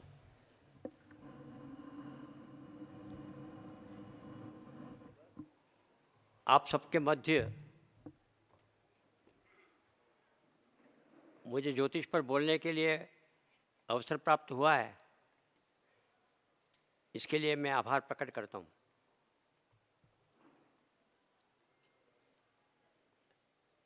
ज्योतिष सिद्धांत, संहिता और होरा का समुच्चय है। प्रारंभिक काल से लेकर, यदि प्रारंभ लें तो लगध से प्रारंभ होता है। हमारे सबसे पूर्व, सबसे प्राचीनतम जो मिलते हैं लगध ऋषि, वहाँ से हमारा ज्योतिष का प्रारंभ मिलता है। फिर वैदिक काल मिलता है, वैदिक काल के पश्चात सिद्धांत काल आता है, वेदांत आता है, फिर सिद्धांत आता है। परिवर्तन की लंबी श्रृंखला है। अब इस श्रृंखला में सबसे पहले महाभारत में वर्णन आता है, जो वास्तु से भी जुड़ा हुआ है और ज्योतिष के फलादेश से भी जुड़ा हुआ है। फलादेश का पहला वाक्य भीम ने कहा था कि ये गुफा, इसका ढलान पूर्व की तरफ है, हम इसमें रहेंगे तो हम सुरक्षित रहेंगे, क्योंकि इसका ढलान पूर्व की तरफ है। प्रभाव, ग्रहों का प्रभाव होता है नहीं होता है, ये वैज्ञानिक हैं, अवैज्ञानिक हैं या मिथक हैं, सिर्फ रूढ़िवादी हैं, इस सब पर बहुत बहस होती है। मैं संक्षेप में इसके बारे में भी बताना चाहूँगा। हमारा जीवन अनेकों जीवनों के बाद उद्भव होकर के आज प्रकट हुआ है। हर जन्म में हम कर्म करते हैं, उस कर्म का जो प्रारब्ध है ब्रह्मांड के कंपनों में व्याप्त हो जाता है, और जिस कंपन में जितना देवत्व होता है उस देवत्व के अनुसार वो अपना गर्भ ढूंढता है और उसी गर्भ में वो जन्म लेता है। कोई राजा के घर में जन्म लेता है, कोई रंक के घर में जन्म लेता है, कोई विद्वान के घर में जन्म लेता है, कोई योद्धा के घर में जन्म लेता है। तो ये जन्मजात जो हमें ज्ञात हो जाता है, ये ग्रहों और सौर मंडल के, नक्षत्र मंडल के कारण से ये सुरक्षित कंपन, जिनके माध्यम से हमारा गर्भ में बच्चे के अंदर प्राण प्रतिष्ठा होती है, तभी से उसके गुणधर्म और उसका चरित्र, उसका अभिव्यक्ति होना प्रारंभ हो जाती है। आप ज्योतिषियों में से जन्म कुंडली तो सब बनाते होंगे, प्राण प्रतिष्ठा की कुंडली शायद बनाने में आप बनाते हैं, नहीं बनाते मैं जानता नहीं। प्राचीन काल में चंद्रमा की कुंडली बनती थी, जिसे आदान लग्न की कुंडली कहा जाता था, और चंद्र कुंडली का इसलिए महत्व बताया जाता था। मैं आपके सामने ये स्पष्ट करना चाहता हूँ कि किसी भी वृक्ष में जड़ें जैसी होगी, वृक्ष का विकास ठीक ठीक वैसा ही होता है। जो बीज रूप में जब हम प्राण में आए, और ज्योतिष ने ये सिद्ध कर दिया है कि हम प्राण में जब आते हैं, वो हमारे कंसेप्शन से या संभोग से नहीं, चंद्रमा के नियमों के आधार पर आते हैं। बहुत स्पष्ट रूप से सिद्ध किया हुआ है। उस समय जो ग्रह गोचर होते हैं, उनके कंपनों के कारण से जो अभिव्यक्ति हमारे अंदर प्रस्फुटित हो जाती है, जिसको हम सहज बोलते हैं, जन्म से ही प्राप्त हो, सहज जन्म से प्राप्त हो जाता है। तो जन्म के पहले हमारे अंदर वो गुण आ जाते हैं, और वो गुण हमको जन्म प्राप्त होने के बाद वो प्रकट होते हैं। जन्म कुंडली के पहले प्राण प्रतिष्ठा की कुंडली देखना बहुत आवश्यक है। मेरे विचार से यदि मैं प्राण प्रतिष्ठा, जन्म कुंडली और गोचर ग्रहों के प्रभावों का अनुपात बताना चाहूँ, तो प्राण प्रतिष्ठा की कुंडली का प्रभाव 60% होता है, जो साधारणतः ज्योतिषी नहीं बनाता। जन्म कुंडली का प्रभाव 30% होता है, और गोचर ग्रहों का प्रभाव 10% होता है। अब जन्म, आजकल जन्म का मतलब सिजेरियन हो गया, तो सिजेरियन जन्म जन्म नहीं है। सिजेरियन जन्म का प्रभाव 15% ही रहेगा, क्योंकि नेचुरल नहीं है। तो नेचुरल जन्म कब होता है और सिजेरियन कब होता है, ये भी समझना आवश्यक है। काल और परिस्थिति के हिसाब से ज्योतिष को परिवर्तनशील होना चाहिए। जो चीज़ पुस्तकों में लिखी हुई है वह हमारे नींव हैं। उन पुस्तकों से जब तक हम आगे नहीं जाएंगे, ज्योतिष वृद्धि नहीं कर सकता। ज्योतिष की वृद्धि के लिए ये आवश्यक है कि हम ज्योतिष के जो नियम हैं, उनके जो अवधारणाएं हैं, उन अवधारणाओं को स्पष्ट रूप से सिद्ध करें और देखें। ये तो मैंने सबको सुना है, मैंने ऐसा बताया, ऐसा हो गया। तो ऐसा कोई नहीं बताता कि मैंने ये बताया और नहीं हुआ, और नहीं हुआ तो क्यों नहीं हुआ, इस पर विवेचन जरूरी है। मैंने बताया था लेकिन नहीं हुआ, नहीं हुआ, कारण मैं जानता हूँ, मैंने मेरे कारण ढूंढे थे, वो कारण गलत हो सकते हैं, नए कारण ढूंढने होंगे। तो कार्य कारण विवेचना यदि ज्योतिष में नहीं है, तो ज्योतिष की विवेचना मात्र रूढ़िवादी रह जाएगा, हमारे कथन मात्र रह जाएंगे। कहने को हम बता देंगे भाई ये प्रधानमंत्री बनेगा, ये मुख्यमंत्री बनेगा, ऐसा बनेगा, ये साधारण बनेगा, शनि चल रहा है ऐसे साधारण व्यक्तित्व बनेगा। ये बातें वास्तव में कितना इफेक्ट करती हैं, इसका अध्ययन करना, अनुसंधान करना ज्योतिष की आज परम आवश्यकता है। मुझे विषय के लिए समय बहुत कम दिया है, तो मैं बहुत बड़ा विषय नहीं लेने वाला। मैं सिर्फ इतना ही चाहता हूँ कि हर ज्योतिषी जो भी काम कर रहा है उस काम को प्रतिष्ठित करे, उसको सिद्ध करे, प्रमाण सहित उससे सिद्ध करे कि मैं ये जो कर रहा हूँ। अभी हमारे सुरेश जी बैठे हैं, इन्होंने विवाह पर एक काम किया कि विवाह कैसे निकाला जाए, विवाह की तिथि कौन सी होगी। साधारणतया विवाह की तिथि के लिए हम दशा अंतरदशा देखते हैं, सप्तम भाव देखते हैं, पर इन्होंने जो विधि बनाई बहुत बहुत उत्कृष्ट विधि है। बिना दशा अंतरदशा के सप्तम भाव, लग्न, सप्तम पर देखने वाले ग्रहों की दृष्टि, सप्तम में गोचर में ग्रह आने वाले, गोचर ग्रह में शनि का प्रभाव सबसे पहले बताया उन्होंने। उसके बाद शनि का क्षेत्र 2.5 साल का होता है, उसके अंदर गुरु का देखा उन्होंने, वो गुरु होता है 1 वर्ष का। उसके अंदर गुरु का जो नवमांश है वो 40 दिन का आता है। उस 40 दिन के अंदर विवाह को स्पष्ट रूप से इन्होंने सिद्ध किया और 80% लोगों में वो सिद्ध हुआ। तो ऐसी चीज़ें जब स्पष्ट रूप से सामने आएंगी तो निश्चित रूप से समझिए कि ज्योतिष का विकास होगा। आप सब विद्वतजन हैं और मैं जानता हूँ आप सब अपने अपने क्षेत्र में काम कर रहे हैं। शिरोधार्य काम करते रहिए, हम चलते रहेंगे तो जंगल में भी पगडंडी बनेगी।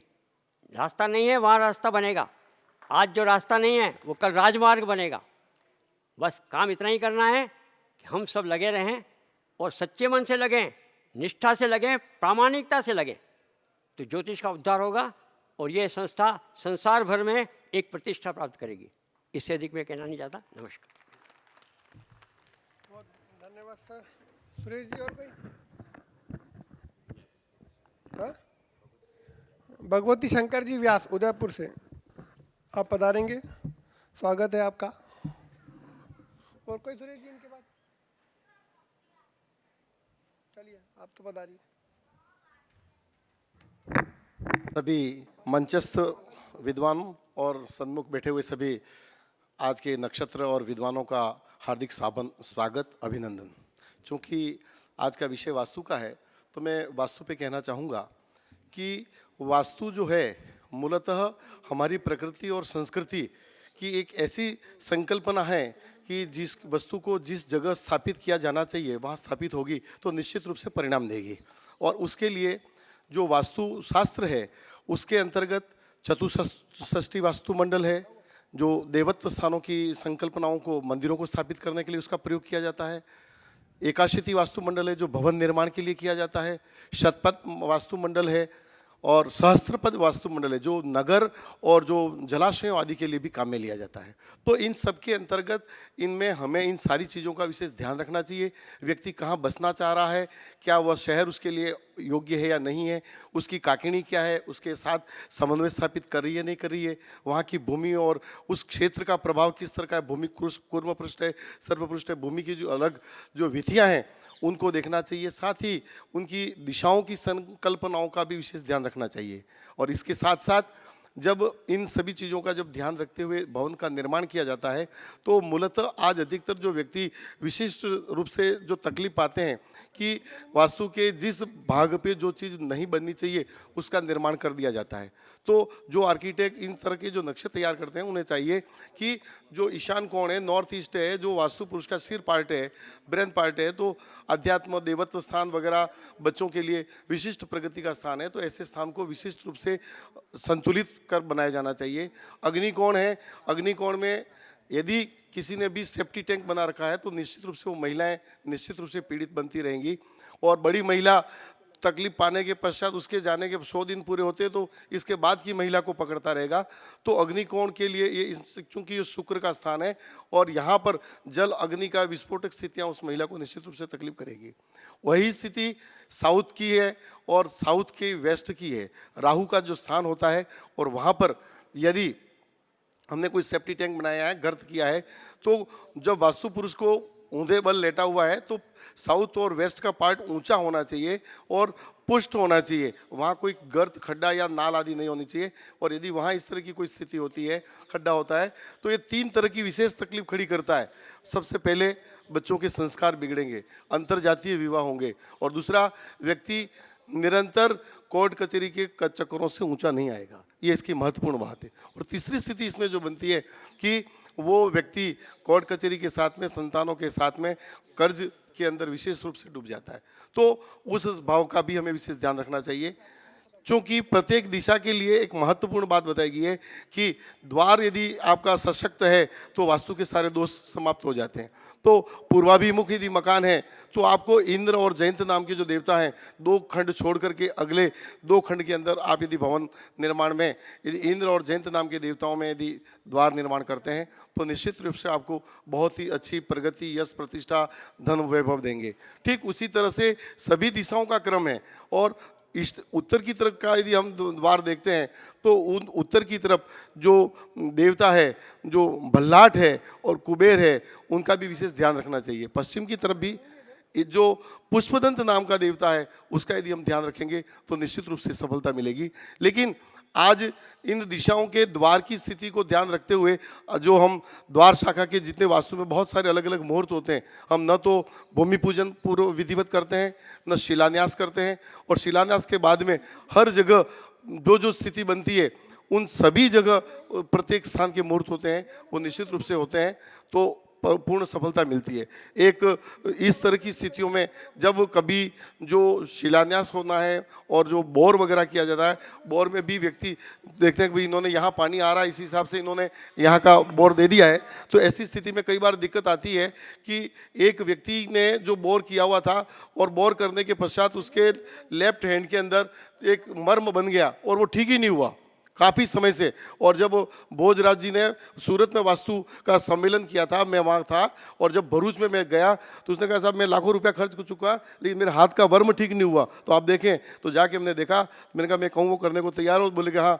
मेरे को आप रेती मंगवाइए और इस बोर में से मोटर वगैरह बाहर निकाले, इसको भर दीजिए, और भर दी और 3 दिन में ठीक हो गया। क्योंकि वो वास्तु के लेफ्ट हैंड के कोहनी के पास के मर्म में जो देवता स्थापित है उसके ऊपर वो बोर हो गया था। तो हम वास्तुशास्त्री इस बात का भी विशेष ध्यान रखें कि कौन सी चीज़ किस जगह होनी चाहिए और कौन सा देवता कहाँ बैठा हुआ है। ब्रह्मस्थान का विशेष ध्यान रखा जाए, ब्रह्मस्थान बहुत गहरा भी नहीं हो और इसके ऊपर किसी भी प्रकार का स्तंभ आदि नहीं हो जिससे कि वो स्थिति को खराब करे। आज की तारीख बच्चों की जो स्थितियां बिगड़ रही हैं शिक्षा दीक्षा की स्थिति से, जैसे कि हमारे पूर्व जो गुरुजी ने हस्तरेखा के माध्यम से बताया, वही चीज़ मैं भी आपको बताना चाहूँगा कि बच्चों की स्थिति को ठीक रखना है तो हमें नॉर्थ ईस्ट को बहुत पावरफुल रखना पड़ेगा और साउथ वेस्ट को भी ठीक रखना पड़ेगा, क्योंकि राहु के प्रभाव से ईस्ट वास्तु में बैलेंस चलता है और जहाँ बैलेंस बिगड़ा नहीं कि वहाँ वास्तु की स्थिति बिगड़ जाती है। इन विशेष सिद्धांतों को ध्यान रखते हुए आज की सामान्य पुस्तकों को छोड़िए, आप वास्तु राजवल्लभ को देखिए, जो द्विजेंद्रनाथ शुक्ल का जो भवन निवेश है उनको देखिए, और इन प्राचीन ग्रंथों को हम देखेंगे और तो निश्चित रूप से हम बहुत ही अच्छी एक जनता को सेवा दे पाएंगे। समय की सार्थकता को देखते हुए आयोजक मंडल ने मुझे जो समय दिया इसके लिए मैं इनका हृदय से अभिनंदन आभार प्रस्तुत करता हूँ। धन्यवाद। जय तु भारतम। सुरेंद्र जी उदयपुर से पधारिए।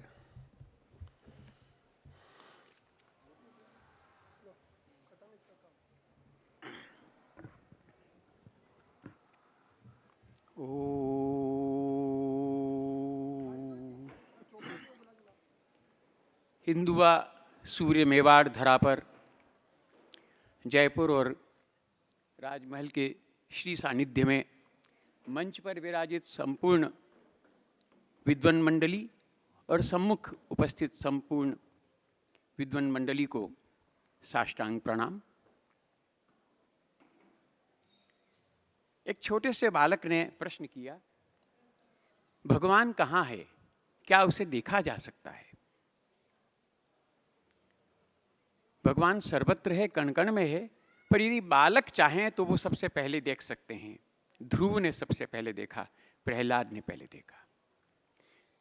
मैं यूं निवेदन करूं, ये सुअवसर मिला है मुझे अपने मन की बात को कहने का, इतने वर्षों के अनुभव को देखते हुए हम सारे कार्यों में सफलता प्राप्त कर रहे हैं।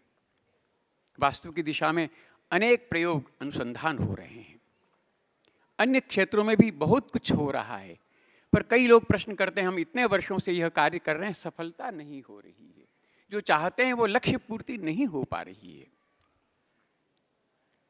केवल एक ही मेरा अनुरोध है कि हम यदि आद्याशक्ति का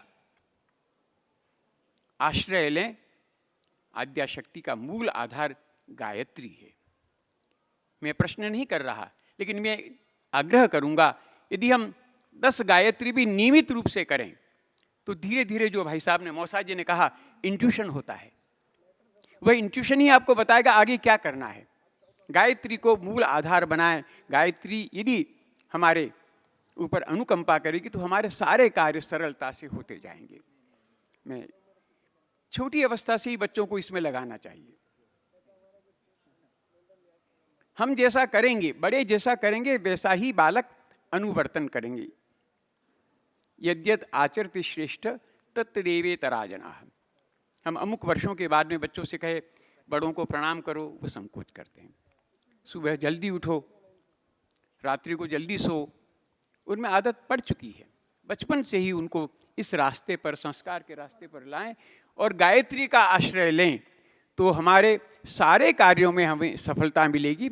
वास्तु के संदर्भ में बहुत कुछ यहाँ कहा जा सकता है, कहा गया है, और कई ग्रंथों में, यूट्यूब पर, गूगल पर बहुत कुछ है। मैं आधारभूत 2 बातें आपको निवेदन करना चाहता हूँ अपने अनुभव से। घर के वास्तु में सारे परिवर्तन कर लें, लेकिन अपने मन के एक परिवर्तन को कर लें। प्रतिदिन, ज़्यादा नहीं तो गायत्री मंत्र के बाद में यदि हम संकट मोचन हनुमान का पाठ कर लें, और घर में सब कुछ अनुकूलता हो, पारिवारिक संपूर्ण श्रेष्ठताएं हैं, तो विष्णु सहस्त्र नाम का ये पुरातन समय से हमारे यहाँ परंपरा चली आ रही है। यहाँ जगदीश मंदिर में हमारे दादाजी नियमित रूप से, जब ध्वज नीचे गिर गया था, कई वर्षों तक उसका पुनः निर्माण नहीं हो पाया, विष्णु सहस्त्र नाम का अनुवर्तन करते थे। यदि हम अपने व्यावसायिक क्षेत्रों में सफलता चाहें सब प्रकार से, तो श्री सूक्तम संध्या के समय विष्णु सहस्त्रनाम, संकट मोचन और श्री सूक्तम, ये सब चीज़ें ऐसी हैं जो हमारे ऋषि महानुभावों ने बहुत अनुभव के बाद में हमको दी है। बस मैं केवल एक बात और कह के अपनी बात को स्थान दूंगा। हमारे ग्रंथों में बहुत कुछ है, लेकिन हम उसको जीवन में, व्यवहार में कहाँ ला रहे हैं। ग्रंथों में बहुत है, हम भी सब जानते हैं, लेकिन हम उसको जीवन व्यवहार में जब तक नहीं लाएंगे, क्या होगा। ईशावास्य उपनिषद यजुर्वेद संहिता का आधार, माँ गृधः कस्यस्वित् धनम, किसी के धन के प्रति लालच मत करो। आपने देखा होगा बचपन में सुलेख लिखाए जाता थे, लालच मत करो, लालच बुरी बला है। पर जीवन में हम कहाँ उतार रहे हैं ऐसी सारी वैदिक सूक्तियों को, जो आगे चल करके निरुक्त में, ज्योतिष में, सब जगह फलीभूत हुई हैं। पर जीवन को जोड़ने का क्रम हम प्रारंभ करें, और जो नई पीढ़ी है, छोटे शैशवावस्था से, मैं देखता हूँ मंदिर में दादा दादी, नाना नानी के साथ छोटे छोटे बच्चे जाते हैं, दादा या नाना जैसा कर रहे हैं बच्चे भी वैसा करते हैं, और उनको बड़ा अच्छा लगता है। तो बचपन से हम इन संस्कारों को स्थापित करें, तो यह मेवाड़ धरा का जो भाई श्री रवि जी ने और आदरणीय चंद्रशेखर जी साहब ने एक सूत्रपात किया है, मेवाड़ विजय पंचांग का पुनः प्रकाशन हो रहा है और लोक कल्याण हो रहा है। मैं प्रभु से यही प्रार्थना करूं, मेवाड़ के 4 धाम इसकी ऊर्जा को ग्रहण करके भारत के 4 धाम सबको यशस्वी बनाए। स्वस्त्यस्तु ते कुशलमस्तु चिरायुरस्तु, गोवाजी हस्ति धन धान्य समृद्धिरस्तु, ऐश्वर्यमस्तु बलमस्तु रिपुक्षयोस्तु, वंशे सदैव भवताम हरिभक्तिरस्तु। बहुत बहुत आभार। चलिए, बहुत बहुत धन्यवाद। अब अतिथियों से निवेदन करूंगा, नीचे पधारें, सम्मान समारोह की शुरुआत करेंगे।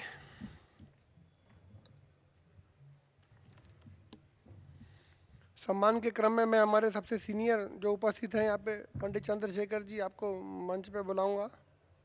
मंच पर पधारें।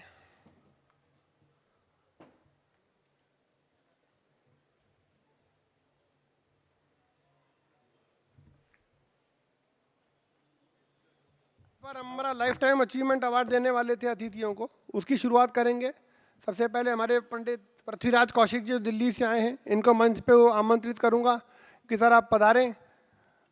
एक बार हमने कहा था कि 70 साल के ऊपर के जो हमारे वयोवृद्ध ज्योतिषी हैं उनको हम लाइफ टाइम अचीवमेंट अवार्ड देंगे। इनकी बहुत सेवाएं जीवन भर बहुत मायने रखता है कि 70 साल से कोई व्यक्ति वेदों की, ज्योतिष की, अध्यात्म की सेवा कर रहे हैं, तो हमारा फर्ज बनता है उनको सम्मानित करना। बहुत बहुत हार्दिक आभार और अभिनंदन आपका सर।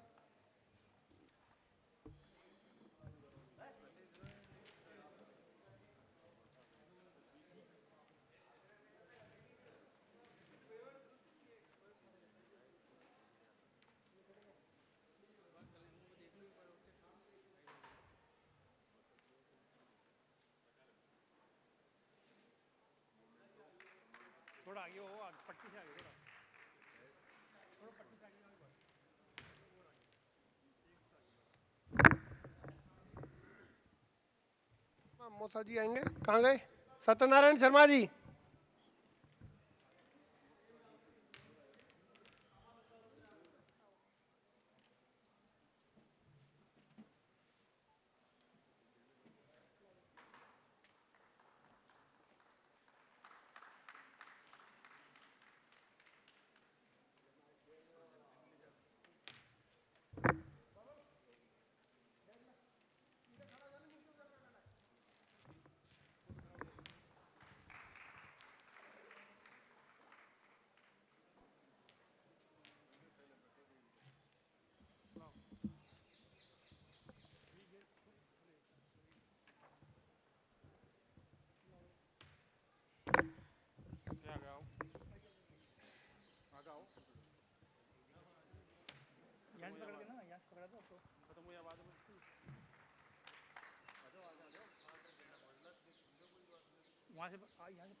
नेक्स्ट कौन है यार?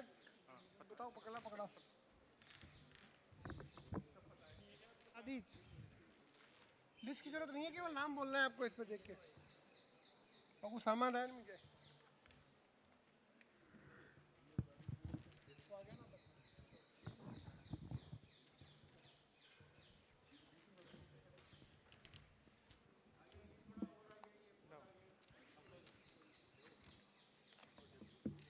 रुको रुको रुको रुको, वो लोकल लोगों को बुलाऊंगा मैं। सुरेश जी, पर्ची देना आपकी। सुरेंद्र जी द्विवेदी उदयपुर से स्थानीय विद्वान हमारे बीच में उपस्थित हैं, आप मंच पे पधारेंगे। पंडित सुरेंद्र जी द्विवेदी, सिर्फ मोमेंट तो बैग दे देना। अच्छा, वही दे देंगे, ठीक है। बबल, ये स्थानीय है, इनको बैग दे देना एक एक। कौन सा नाम नहीं है अपने पास? मोमेंटो है अपने पास उनके लिए। हरीश जी शर्मा, बहुत बधाई साहब आपको जन्मदिन की। अच्छा, सुरेंद्र जी जोशी, इनके बाद आएंगे सुरेश चंद जी जोशी। सुरेश चंद जी जोशी, बैग में ही है पंचांग और कैलेंडर पैलेस का। एक्सक्लूसिव पैलेस वालों के लिए होता है वो, पैलेस के अतिथियों के लिए ही है वो, बाहर नहीं मिलेगा आपको ये कैलेंडर। और हैं अभी गणेश जी नागदा, गणेश जी नागदा उदयपुर से। उदयपुर से हमारे बीच में सुरेश जी हैं, जैन साहब हैं, राजेंद्र प्रसाद जी हैं, वीणा जी हैं, कालिंदी जी हैं। आप लोग का बहुत बहुत हार्दिक आभार और अभिनंदन पुनः पुनः। बहुत अच्छी सेवाएं दी आप सभी ने। इसी प्रकार आप सभी भविष्य में भी सेवाएं देते रहें, उदयपुर का प्यार हमें मिलता रहे। अखिलेश जी शर्मा, इसके बाद आपकी ये जन्मभूमि है, हमारी ये कर्मभूमि है, तो जन्मभूमि और कर्मभूमि दोनों का मेल यूं ही चलता रहे। इसके बाद अखिलेश जी, कुछ उदयपुर के बाकी स्थानीय विद्वानों को हम नहीं बुला पाए हूँ, अगली बार प्रयास करेंगे कि आप जो उदयपुर के लोकल हैं, ये आपकी ड्यूटी है। राजेंद्र प्रसाद जी, वीणा जी, कालिंदी जी, आप सबका ये ड्यूटी बनता है कि अगली बार हमें बताएं कि उदयपुर में कौन कौन स्थानीय हैं जिन्हें हम बुला सकते हैं, तो ये ड्यूटी आप लोगों की है। हम माफ़ी चाहेंगे क्योंकि हम सभी को नहीं जानते हैं यहाँ पे, तो ये आप लोग अगली बार कर्तव्य का निर्वहन अच्छे से करेंगे। चलिए, भगवती शंकर जी, शायद हमें नाम से तो आप सभी जानते ही होंगे, उदयपुर में जो भी है स्थानीय शायद सभी जानते होंगे कि रवि शर्मा एंड चंद्रशेखर शर्मा जी कोई हैं, तो इस बहाने हम आपके दर्शन कर लेंगे, आप हमसे मिल लेंगे, तो ये एक निमित्त भी बनेगा अच्छा कि हम 2004 से यहाँ पर हैं पर लोगों से मिल नहीं पाते, तो ये हमने एक निमित्त भी बनाया कि आप लोगों से मिल भी पाएंगे। बुद्धि सागर जी पालीवाल,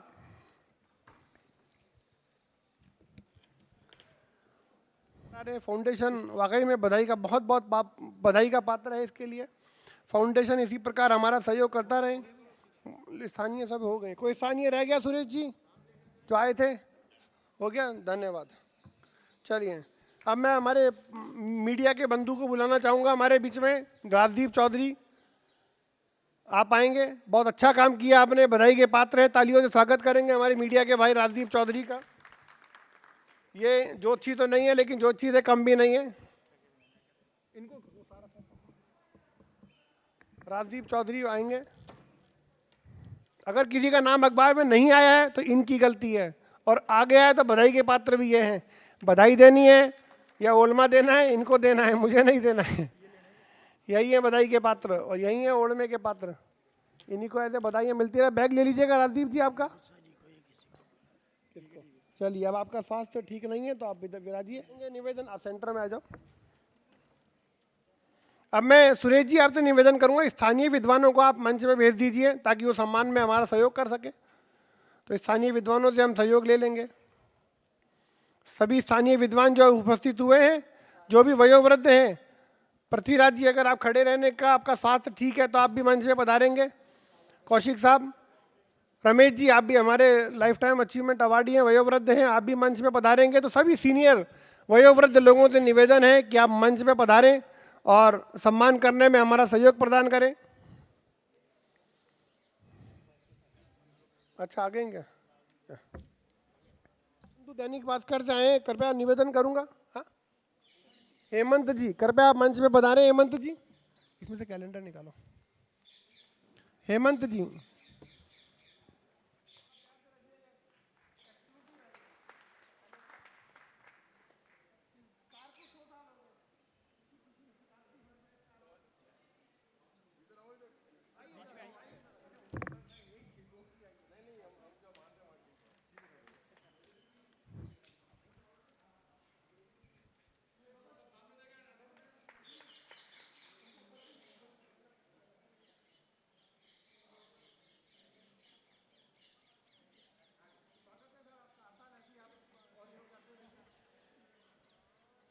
सिंह दिल्ली से, रूबी सिंह।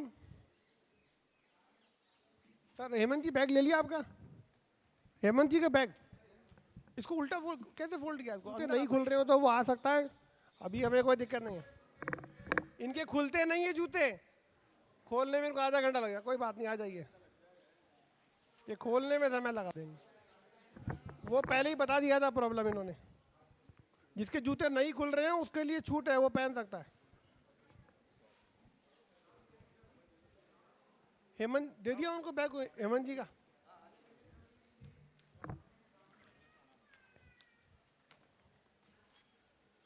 नेक्स्ट पुष्पा जोशी जयपुर से। पुष्पा जोशी आपका बैग ले लीजिएगा। रूबी जी नीचे से बैग आपको नीचे मिलेगा। हाँ पुष्पा जोशी आ रही है, बैग में डाल दीजिएगा कैलेंडर।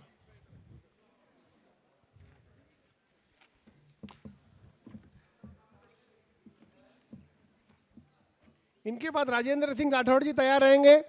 राजेंद्र सिंह राठौड़ अजमेर से।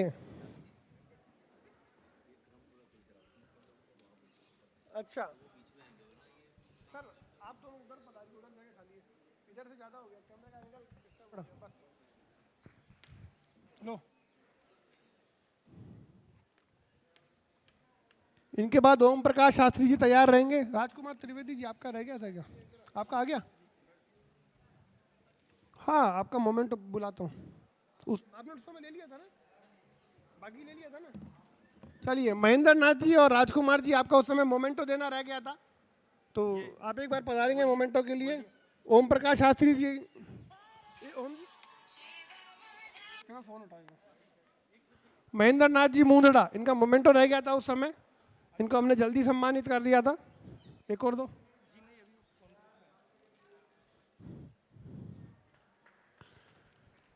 राजकुमार त्रिवेदी अहमदाबाद से। राजकुमार त्रिवेदी कौन है?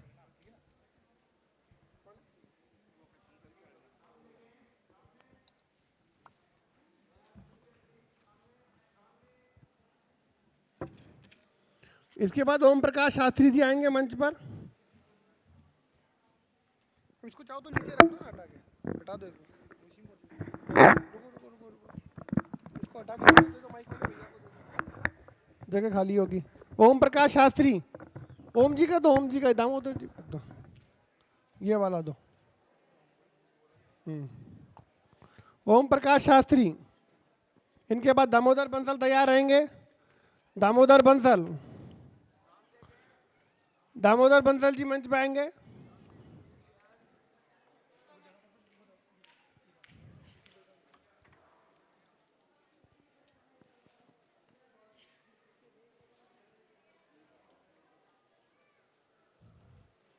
दामोदर बंसल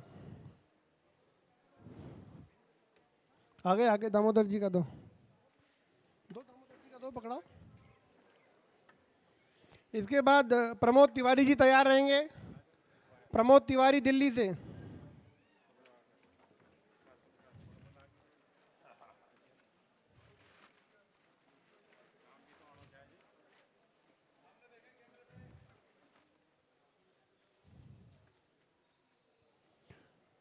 प्रमोद तिवारी दिल्ली से आप तैयार रहेंगे। प्रमोद तिवारी, प्रमोद तिवारी जी। इसके बाद अलका शर्मा तैयार रहेंगे।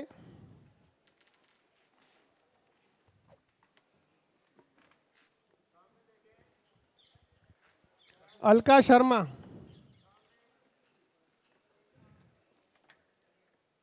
अलका कहीं दिया है ना, अलका शर्मा का ये देखो वो गिर गया। अरे कैलेंडर को थैले में डाल दो ना, मत दो इसको ऐसे। जाओ थैले में दे दो उसको, जाओ उधर दे के आओ।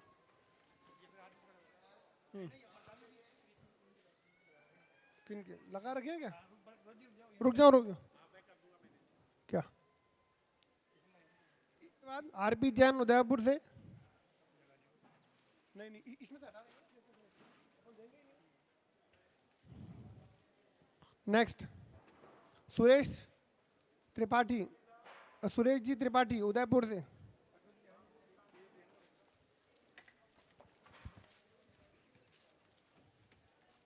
ऊपर रख लो ना, मोमेंट तो ऊपर रखवा दो। सुरेश जी त्रिपाठी,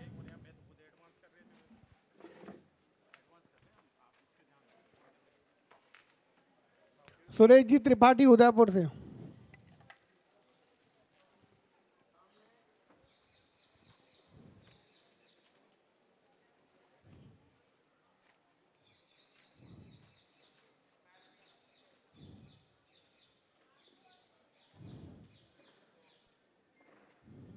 राज भारद्वाज,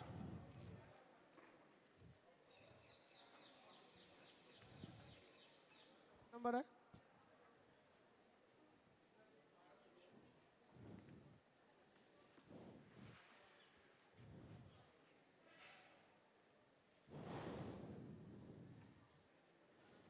ये सभी फोटोएं आपको सोम या मंगलवार तक गूगल ड्राइव पे अपलोड कर दी जाएंगी। उसके बाद आप आराम से इनको डाउनलोड कर लीजिएगा।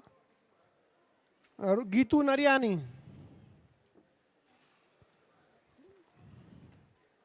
आ गई गीतू आ गई।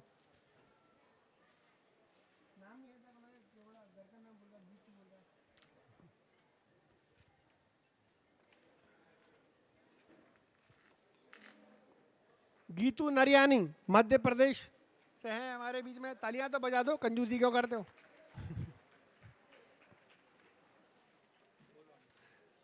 वीणा माथुर उदयपुर से, वीणा माथुर उदयपुर।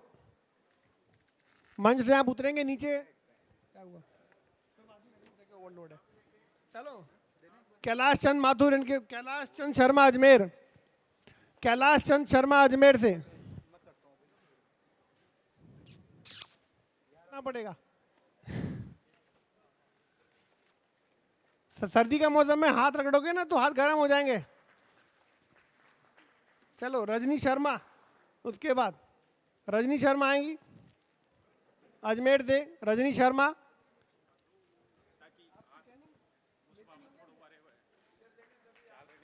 रजनी शर्मा अजमेर आ गई क्या? इसके बाद मधुसूदन शर्मा सीकर, ये अनुरूप आज ये अपना यूनिफॉर्म में भी आए हैं।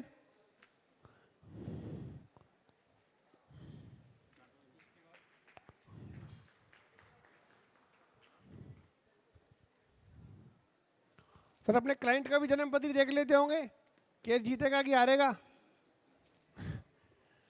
वरिंदर कौर, और जज की भी कुंडली देख लेते होंगे कि ये जज का सूट कर रहा है कि नहीं कर रहा। जज और क्लाइंट के गुण कितने मिल रहे हैं, गुण मिला लेते होंगे आप बेंच में जाने के पहले, ये बेंच में कितने गुण मिलेंगे। चलिए इनके बाद कौन है, कौन आया? वरिंदर कौर नेक्स्ट। इसके बाद अभिषेक चौमाल सूरजगढ़ से आएंगे।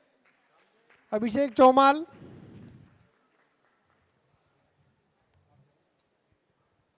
अभिषेक चौमाल आएंगे सूरजगढ़ से। चांग उन्हीं को मिलेगा जो यहाँ पर उपस्थित हैं, जो नहीं है उन्हें नहीं दिया जाएगा।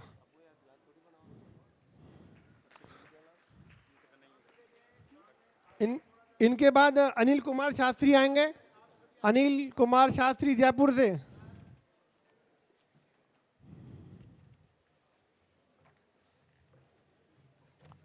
अनिल कुमार शास्त्री जयपुर से। इनके बाद गजानन शर्मा का नंबर है। आप अनिल जी का फोटो ले लीजिए, अनिल जी आपका ले लेंगे।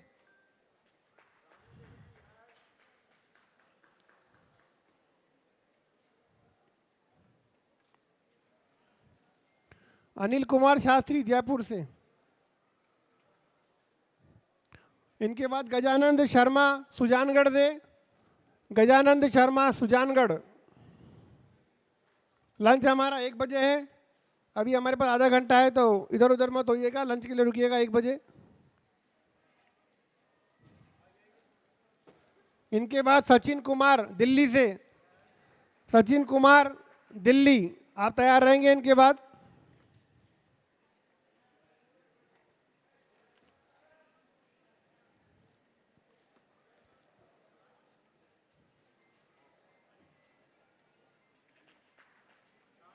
भी है कि नहीं, इनको साइड में रखो। कपिल देव आ गए क्या? इनको साइड में रखो, ये भी नहीं है अभी। नेक्स्ट लक्ष्मी राय। कपिल, मधुसूदन और शिवानंद आ जाए तो। मधुसूदन तो आ गए, कपिल और शिवानंद नहीं दिख रहे। खुद ही बोल देंगे। कहाँ हो कपिल?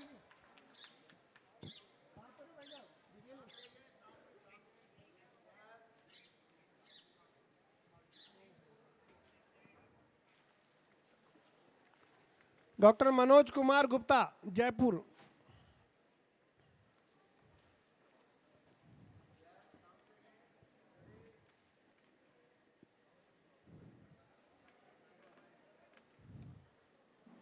इनके बाद कीर्ति गुप्ता जयपुर। कीर्ति गुप्ता। बैग सबके एक जैसे हैं, खाना खाते समय याद रखना कोई किसी का बैग मत ले जाना,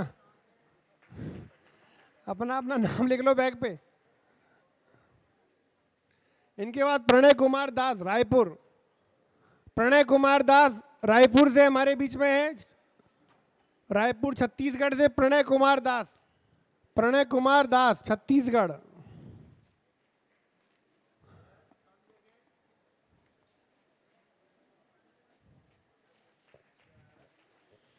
इनके बाद भारती चौधरी जयपुर।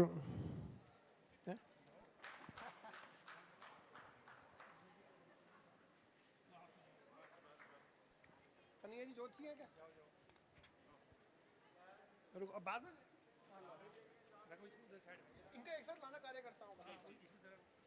इनके बाद दीपक चोपड़ा जम्मू। दीपक चोपड़ा जम्मू से।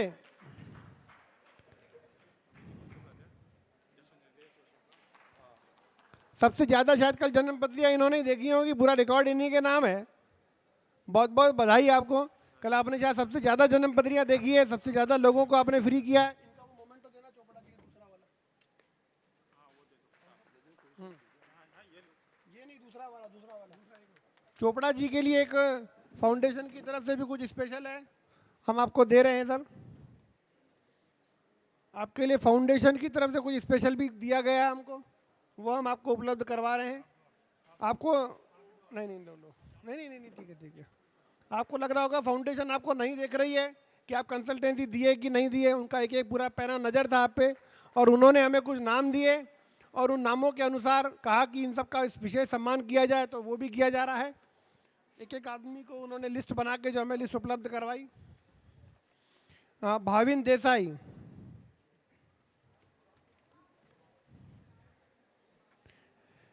ये मेरे एकमात्र ऐसे अतिथि हैं जो मुझे अगले 5 सम्मेलनों का एडवांस दे के रखते हैं। ये बहुत बड़ा सा अमाउंट पेटीएम कर देते हैं और रवि जी बोले काटते रहना। ये इसलिए बहुत बहुत धन्यवाद और हार्दिक आभार आपका। ऐसे अतिथि भगवान हर आयोजक को दे, सबको दे। हर आयोजक के बाद ऐसे 10-20 अतिथि हों जो अगले 5 सम्मेलनों के लिए एडवांस बुकिंग रखते हैं। चलिए, इनके बाद जगदीश गर्ग जालौर से। जगदीश गर्ग जालौर से।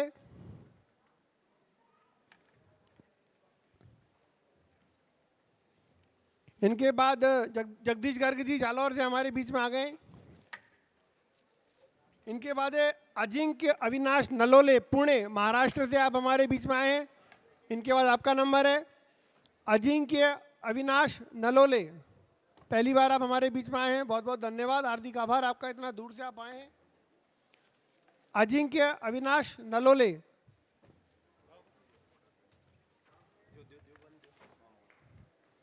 इनके बाद है गोविंद सिंह निर्वाण। गोविंद सिंह निर्वाण बम्बई से आप हैं, जयपुर में भी आप रहते हैं, बम्बई में भी आपका निवास है, पधारेंगे गोविंद सिंह निर्वाण।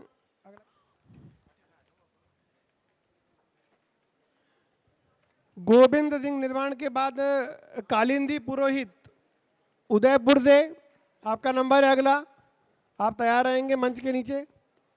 कालिंदी पुरोहित।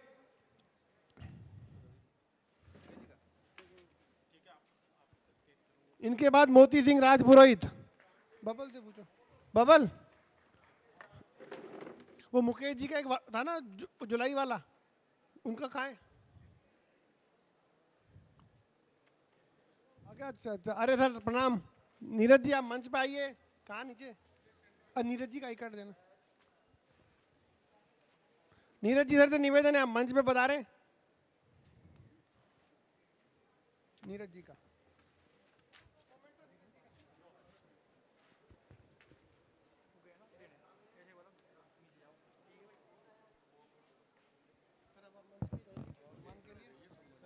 जी लंच है 1 बजे। कहाँ जाओगे 1 बजे पहले? तो 1 बजे लंच करके जाओगे ना, 3 बजे की ट्रेन, तो 15 मिनट में पहुंच जाओगे। मैं पहुंचा दूंगा आपको गाड़ी से।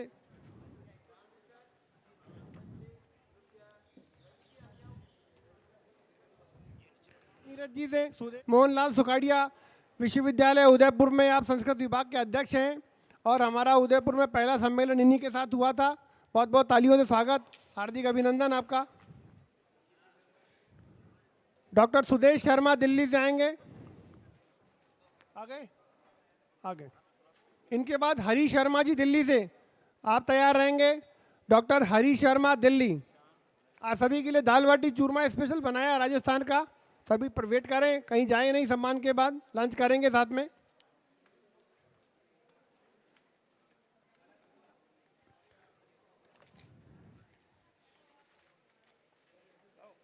अक्षय कुमार तिवारी।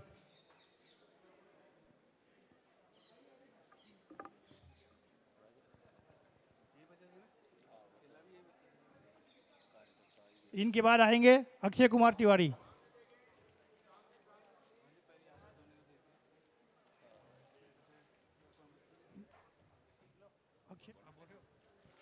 इसके बाद तैयार रहेंगे श्री पंकज जी भार्गव साहब। कृपया मंच पर आएं और अपना सम्मान प्राप्त करें, अपना सम्मान ग्रहण करें।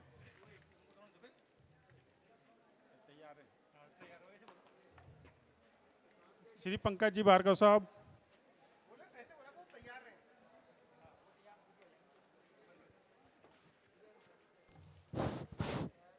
नेक्स्ट।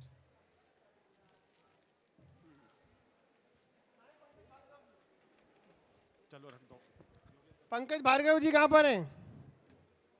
पंकज जी। ओझा जी तैयार रहे हैं। श्री योगेश दत्त ओझा जी।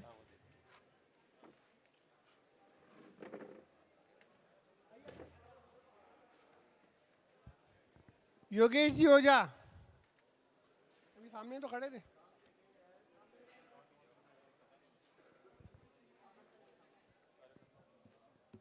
नेक्स्ट को ले आओ।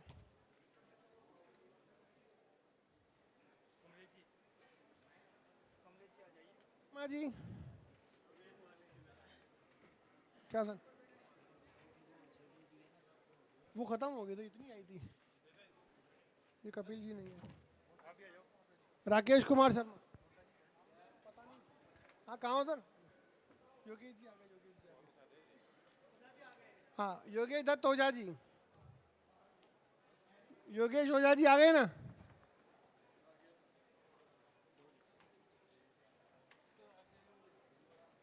उनको दो ही मत।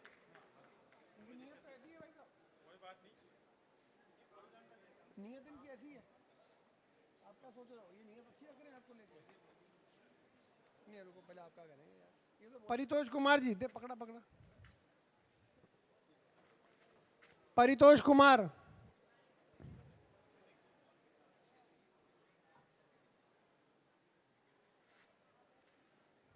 राकेश कुमार। हाँ कोई ले जा, बोले मैं पकड़ गया। और कौन रह गया भाई साहब? कन्हैया जी,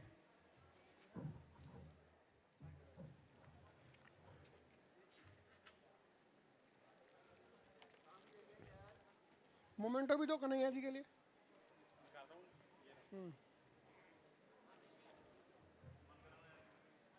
डॉक्टर दीपिका सिंह पंजाब से, और कौन रह गया इनके बाद? आखिरी है क्या? नहीं ये नहीं है, नहीं है, ये नहीं है, ट्रेन छूट गई इनकी। दीपिका सिंह,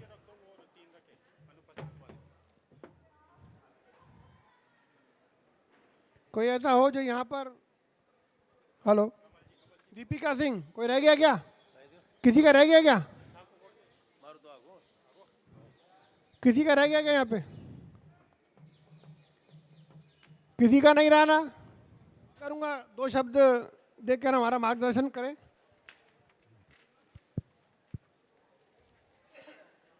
सभा में उपस्थित सम्माननीय पंडित चंद्रशेखर शर्मा जी, प्रिय रवि शर्मा जी, और मेरे सम्मुख विराजमान भगवती सरस्वती के समाराधक विद्वद वरेण्य और ज्योतिष शास्त्र में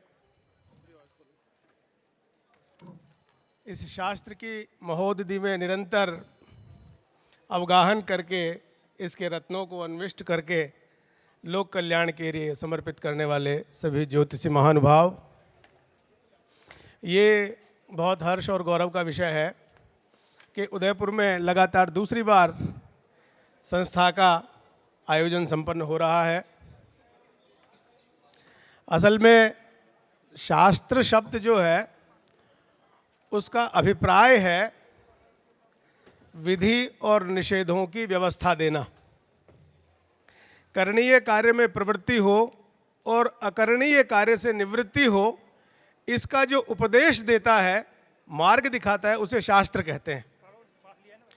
चूंकि ज्योतिष शास्त्र है, ये प्रत्यक्ष शास्त्र है, तो मनुष्य के अभ्युदय और उसके निश्रेयस के लिए किस प्रकार से उसका आचरण होना चाहिए, किस प्रकार से गुणों की उसमें प्रतिष्ठा होनी चाहिए, चूंकि पिंड और ब्रह्मांड का तादात्म्य है, मनुष्य एक जातक के रूप में इस ब्रह्मांडीय व्यवस्था से अलग नहीं है, वो इस ब्रह्मांडीय व्यवस्था का भाग है और इस ब्रह्मांडीय व्यवस्था का उसके ऊपर पूरा प्रभाव रहता है। उस प्रभाव को समझने, वैज्ञानिक दृष्टि से उसका समालोचन करके उसे अपने जीवन में उतारने और उसे दूसरे के जीवन को आलोकित करने वाले शास्त्र का नाम ज्योतिष शास्त्र है। ज्योतिष शब्द का ही अर्थ है प्रकाश, और हमारा जो पूरी ज्ञान परंपरा है उसका ध्येय है तमसो मा ज्योतिर्गमय, अंधकार से प्रकाश की ओर ले जाने वाला जो मार्ग है वो ज्ञान का मार्ग है, और उस ज्ञान का जो प्रत्यक्ष शास्त्र है वो ज्योतिष शास्त्र है। ये सौभाग्य की बात है, कुछ लोग परंपरा से ज्योतिष सीख लेते हैं, कुछ लोग पुस्तकों से ज्योतिष सीखने का प्रयास करते हैं, कुछ लोग आजकल YouTube चैनल और सब चीज़ें चल रही हैं, इन सब से भी ज्योतिष सीखने का प्रयास करते हैं।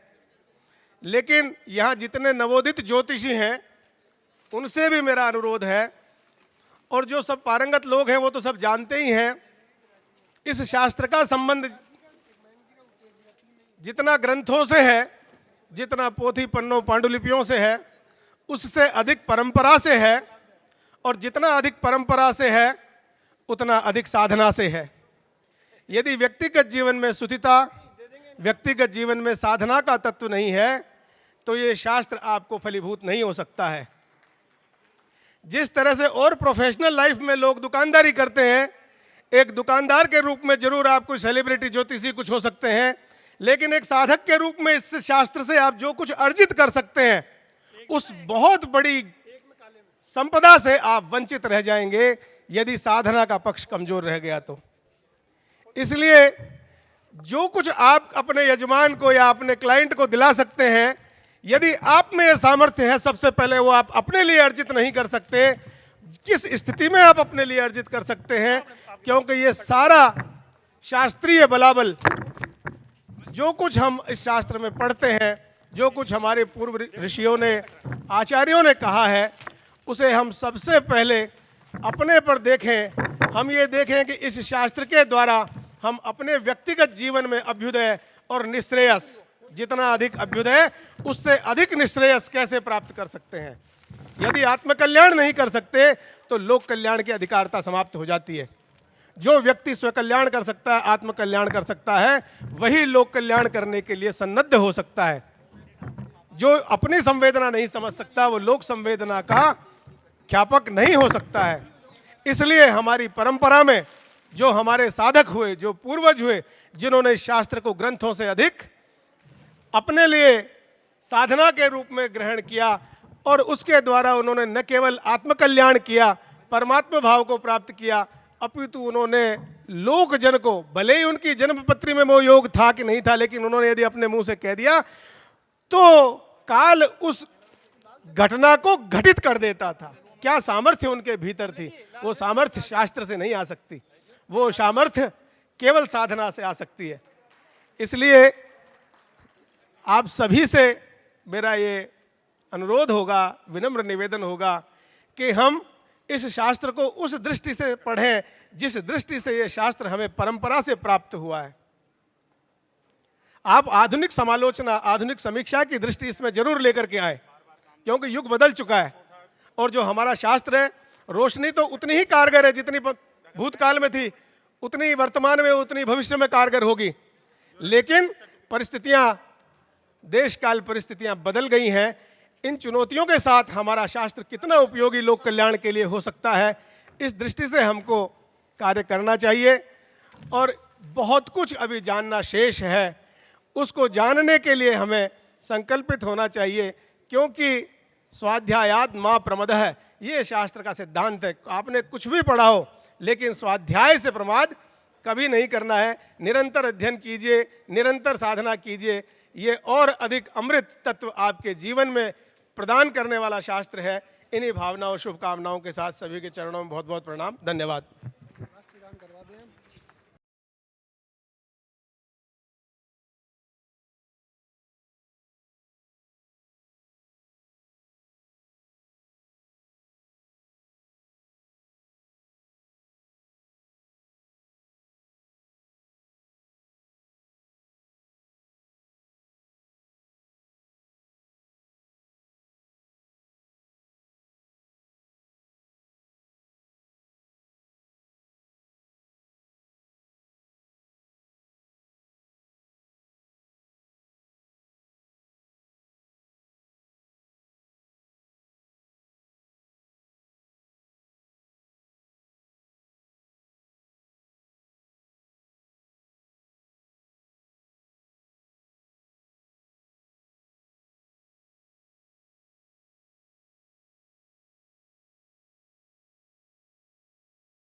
सर आप